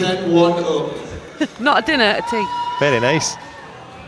Well, can they serve up an excellent third round here in terms of the starter? It was a great one for Williams, the main course of the second round. Well, she served it up nicely, but it's certainly the confidence that's deserted the Croatian at the moment. So a feast of fighting here in Manchester, and the power of the punches from Williams has been there for all to see. The Croatian coach, last bits of encouragement. Williams focused as ever. Now, irrespective of our Croatian language capacity, he's got to be saying avoid those punches. You'd think so. You'd think so. You'd hope so. You would. It's quite sad to see, really, because I was really looking forward to this match. And I think the first 30 seconds was quite promising. And then now once your focus goes in a Grand Prix final, in a top level final, I don't think I've never really seen someone get it back. As you say, finding that focus, hard to find as Williams comes in again. Not really too much steam on that punch. It's more of the same as Julian Fang separates them here in the third round, but as you can see, it's the 9 points that separate them. The Croatian needs something quick. She's got the head kick ability, but Williams in that same stance, cutting off the options. For me, Jelic needs to step up the game. She's not going out fighting. Okay, a little bit there, a little bit more from Jelic there, but not enough. As you say, not enough. Did find a little counter under that punch. Williams threw it again. Little body kick there from the Croatian. Cuts it to 7. But still, Lauren Williams comes forward again. There you go from Jelic. Yeah, much better there. Turning of that shoulder, much better by Jelic. Is it a little bit too late? Well, we shall see. We've got ringside seats here in Manchester for the Grand Prix. Going for gold, Great Britain's Lauren Williams. Very good start from the Welsh fighter in blue. She's continued it strongly here, down the stretch in the third. Excellent, 2 points and pushing your opponent over. It's a nice feeling. Well, for Williams, not for Jelic. Absolutely, pushing her over. And is it going to be all over for Jelic? Williams, big punch again, finds the power shot, and that one ricochets around the stands here in Manchester. Julian Fan gives the Gamchon for grabbing, takes away the punch, but doesn't take away the fact on the scoreboard that Williams in the ascendancy. Jelic chasing shadows here. I'll definitely relay that to Mark. To do it as quick as possible. Into the open stance. Williams again with that push, tries to flick it up to the face there. Jelic, well, has she settled for silver here? The Croatian tries the back leg. Williams with the footwork.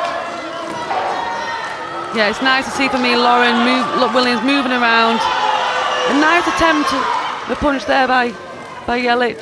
Well, she's seen enough of them, has Jelic. She certainly tried to. Maybe she's learned. She's looked in the mirror and seen Lauren Williams. But looking into the distance here, Williams on the cusp here. The Croatian trying to fight her way back into it. Needs a head kick and needs it quickly. Williams will be happy to hear the buzzer. She's fought with intensity, she's fought with ferocity, and she's going to take a second gold medal in the Grand Prix, one in London, and it's one and done in Manchester. Steps out, and she'll be stepping onto the podium. Excellent stuff from Williams, wonderful stuff. The Welsh whirlwind, she came out, she landed the punches. The coach and fighter will be delighted with that one. Lauren Williams, Grand Prix champion, silver for Croatia, but it's wonderful from Williams. Absolutely incredible for Williams there.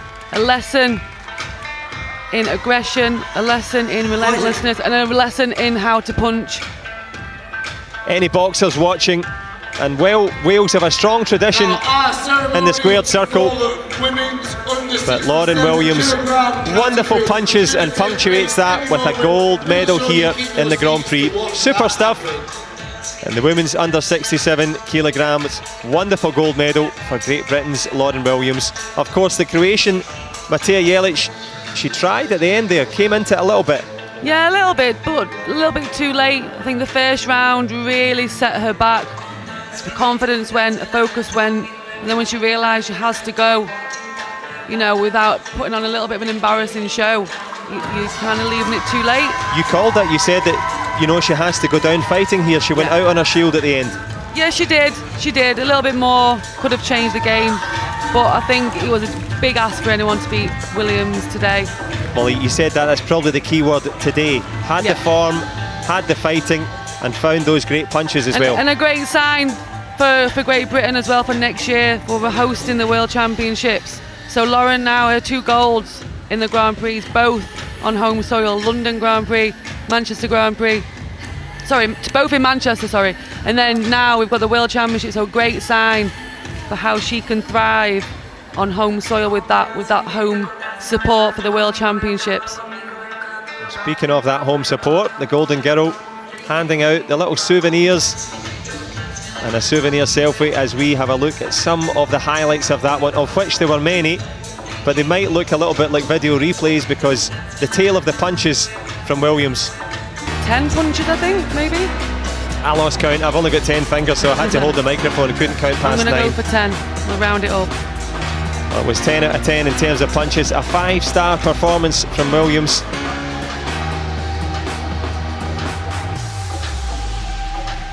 Well, finding the target and finding herself on top of the podium. Great stuff from Williams.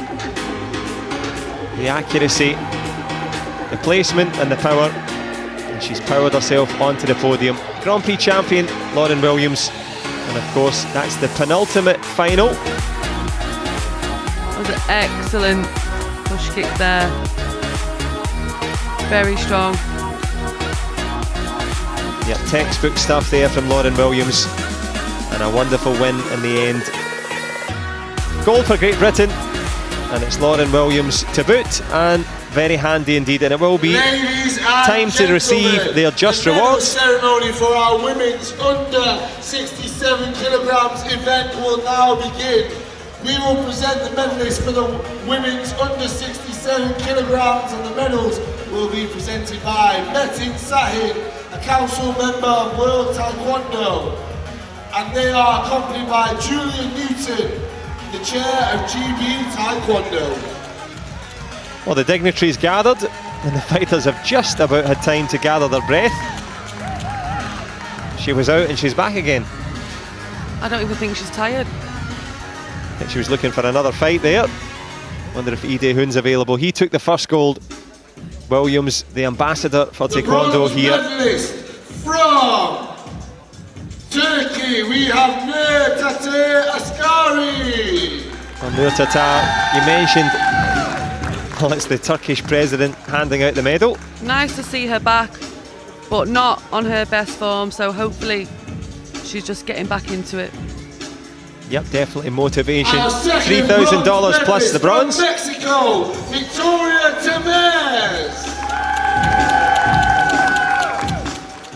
Well, Victoria Temez had a tough time in her semi-final. We'll be happy with that bronze medal. Good credit to her. Silver medalist from Croatia, Mateja Jelic. Well, Mateja Jelic looks fresh. had a hard time in that final. Good silver medal for her. Was really looking forward to a little bit more from Matej Jelic, but maybe we'll see the next time. Our gold medalist from Team GB, Lauren Williams. Oh, wonderful moments for Williams. Salutes the crowd here. She was so focused all day, Sarah. Never gave a second. Do you know what as well, John, I was going to say? I think she just loves, I don't know, she does, but she looks like she just loves being here. Obviously when it's going your way, you do love it more, but you want to watch her because she's enjoying herself that much. No, I think that's more than fair comment. She's certainly one for the big occasion. I know you loved the final. I know some athletes are better in training. Some people find the big occasion too much for them. But Williams, well, this will help her thoughts and preparations. I know Tokyo, the trail to Tokyo, still a couple of years to go, but laying down a bit of a marker here. Yeah, 2 years to go. You know, sometimes hit and miss for Lauren, but when she wins in style and she wins big. So a very, very exciting couple of years journey for her. Yeah, and the journey earns for all four here. Noor Tatar and Tamez with the bronze, Matej Jelic with that silver. It's Great Britain's Lauren Williams. The Welsh whirlwind winds her way through with another excellent gold there. Hope they get the right check though.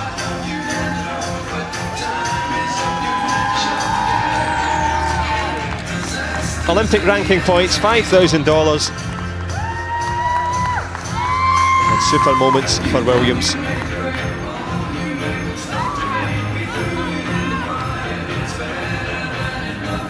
Well, of course, the pleasantry is complete now in the women's under 67s. We now move up to the men's plus 80s. And the heavyweights, they are just moments away.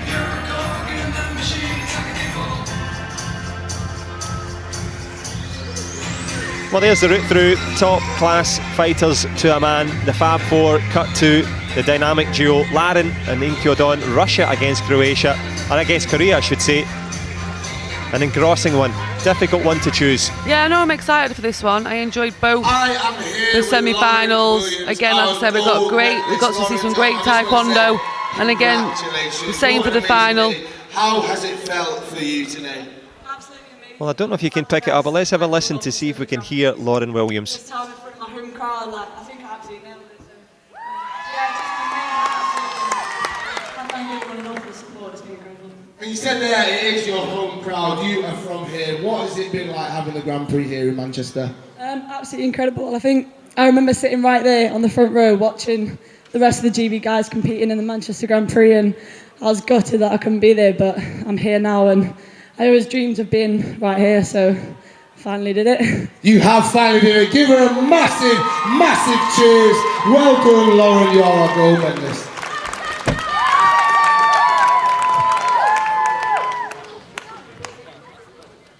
Well, of course, the youngsters in the crowd, could they repeat the feat in the future? Lauren Williams there, speaking from the heart, as she always does, Sarah. Yeah, and I think it gives them great inspiration, because when she speaks like she's one of those, like she used to be one of the younger athletes watching. And again, we've got some players on over the weekend. We've got Jordan Smith tomorrow, who was probably sitting in the crowd 2 years ago watching, hoping to be part of the Grand Prix, and she's going to get an opportunity tomorrow as well. So, you know, for me, that inspiration's massive for any country, but for us, especially Great Britain athletes that are coming through. Yeah, for sure. You say Jordan Smith, world champion, junior world champion, going tomorrow. Rebecca McGowan, who we saw the interview as well, also going tomorrow. Bianca Walton up in amongst it as well. So plenty to choose for in terms of home nation, in terms of the international mix. Well, it doesn't get much better than the two top nations that are coming up now. Inkyodon of Korea, the foundation nation, against Vladislav Laren, well, the man for the big occasion. Can he find a win here? The heavyweight battle, and that is coming next. A bit in the middle. Inkyodon yet to see the fakes. Good block there for the chop kick as well. Always good options by each athlete, but good cover as well. Of course, in taekwondo we see the importance of the kicks and punches, but some good blocking from both heavyweights there. Quite poor punches, dare I say it. I mean, I think we need to go and see Lauren Williams for a lesson. I was just going to say the exact same thing. lessons from Lauren, but it's lessons from Laren at the moment. 2 on the board. Little push to the body. And the head and shoulders beginning to move now from Inkyodon, trying to draw in the Russian. He's in no hurry. Gam jump will be given for grabbing leg on the inside from Laren. Inkyodon trying to create a little bit more pressure now. He's not on the back foot moving around that ring. The back kicks haven't been working yet in the semis and so far in the final.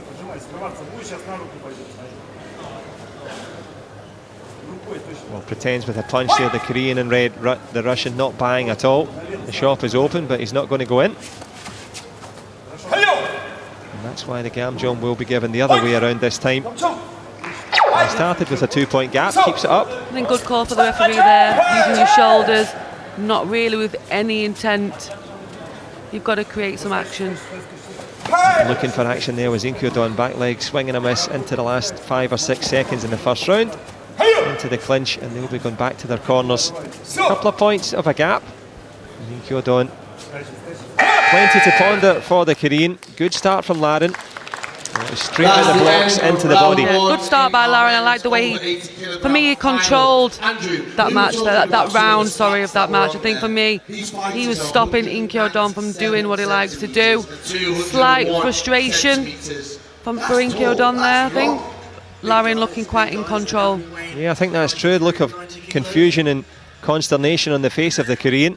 Looking for some inspiration and answers. This was the quick start. They're the biggest, they're the strongest, they're the most powerful. And that's what made the difference. The final of our men's over 80 kilograms category. We are going into round 2. Well, the Russian coaching team here doing their best to keep him calm. Vladislav Laren deserving of that lead. Inkyodon, well, he does have back kicks as we've seen. He's also got a very good skipping in front leg. Haven't seen that as yet. What a time and what an opportunity. 3-1 to the good for the Russian in blue. But who's going back with gold in this one? As the Russians just taking another chance to have a conversation here. Coach and fighter ready. You take your time, mate. We're all waiting. That's what happens when you're in the lead in the final here. If in doubt, make them wait. And we're going to have to wait a little bit further, not for the first time. Another test as we move towards the close of this heavyweight final. The technical difficulties we've had in the first couple of matches have definitely improved. Well, it could only improve, actually. That's true. That's true. Very politically correct and polite there, Sarah. I like it. That's me. Ever the ambassador, but who's going to be the ambassador for the heavyweight division? Open stance, but no open scoring. Good on. Trying with the twisting kick there, trying to do something different. Got caught on the hop there. Nice, excellent fake there. Pretending to go high then low. Shame it didn't score from Laren. Yeah, good stuff from Laren. Changes stance, looks for another option. No push kicks available at the moment. Tries with the chop. Inkyodon sees it and steps back. All to play for in this one. Gold hanging in the balance. Beautiful taekwondo there by Inkyodon. 2 back legs there. You can hear the noise, but sadly no point. Good cover by Laren. Covering the distance well there. Tried to reach in with that punch. A bit of a powder puff punch, but a little left hand shot on the inside there from Inkyodon. The power punch evading the Korean so far. Vladislav Laren having a look, but decides to go with the defensive option. Excellent control by Laren. Really patient. Frustrating Inkyodon. Yeah, he's really doing well here, Vladislav Laren. Taking the distance when he wants to. Not buying into that rhythm that Inkyodon has set. Of course, they've fought many times previously. The Korean with a 4-1 advantage in terms of head-to-heads. But it's the 3-1 advantage for Vladislav Laren in this one. As we go towards the last 20 seconds of round number 2.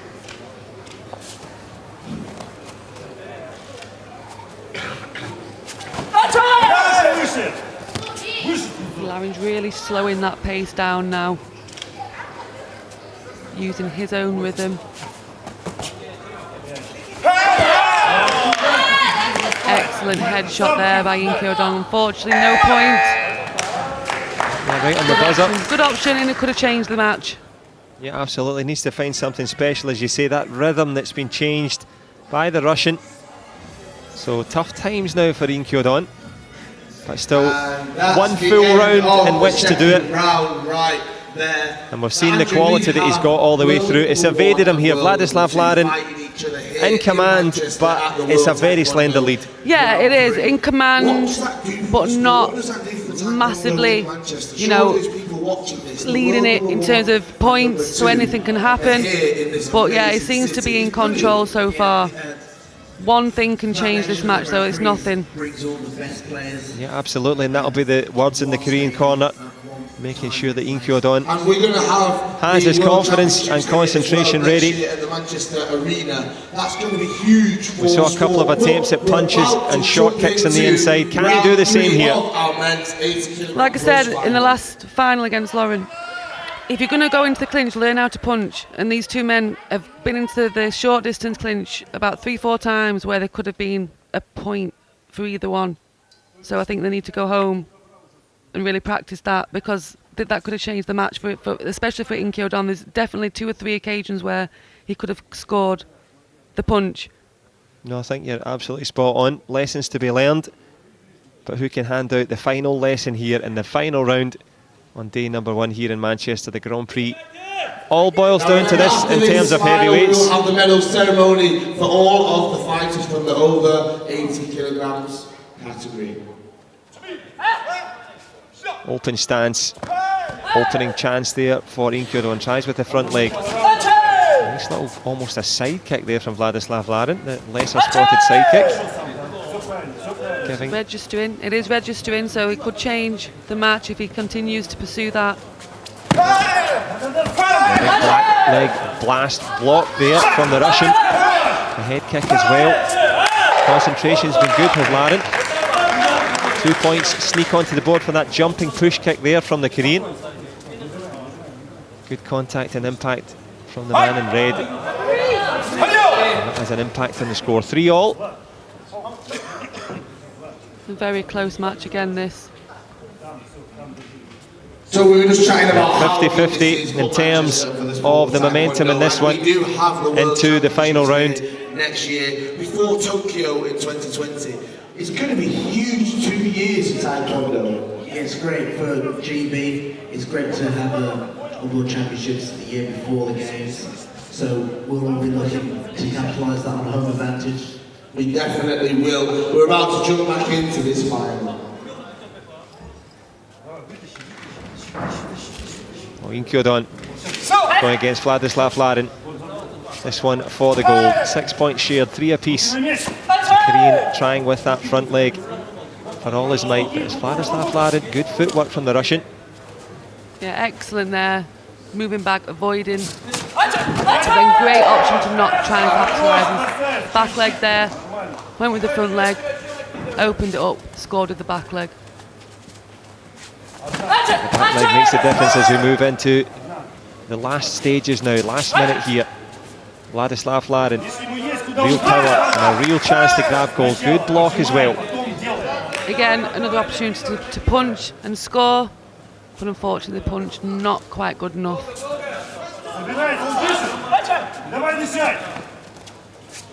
Vladislav Larin holding the centre and holding the attention of Inky Odong, who's breathing heavily.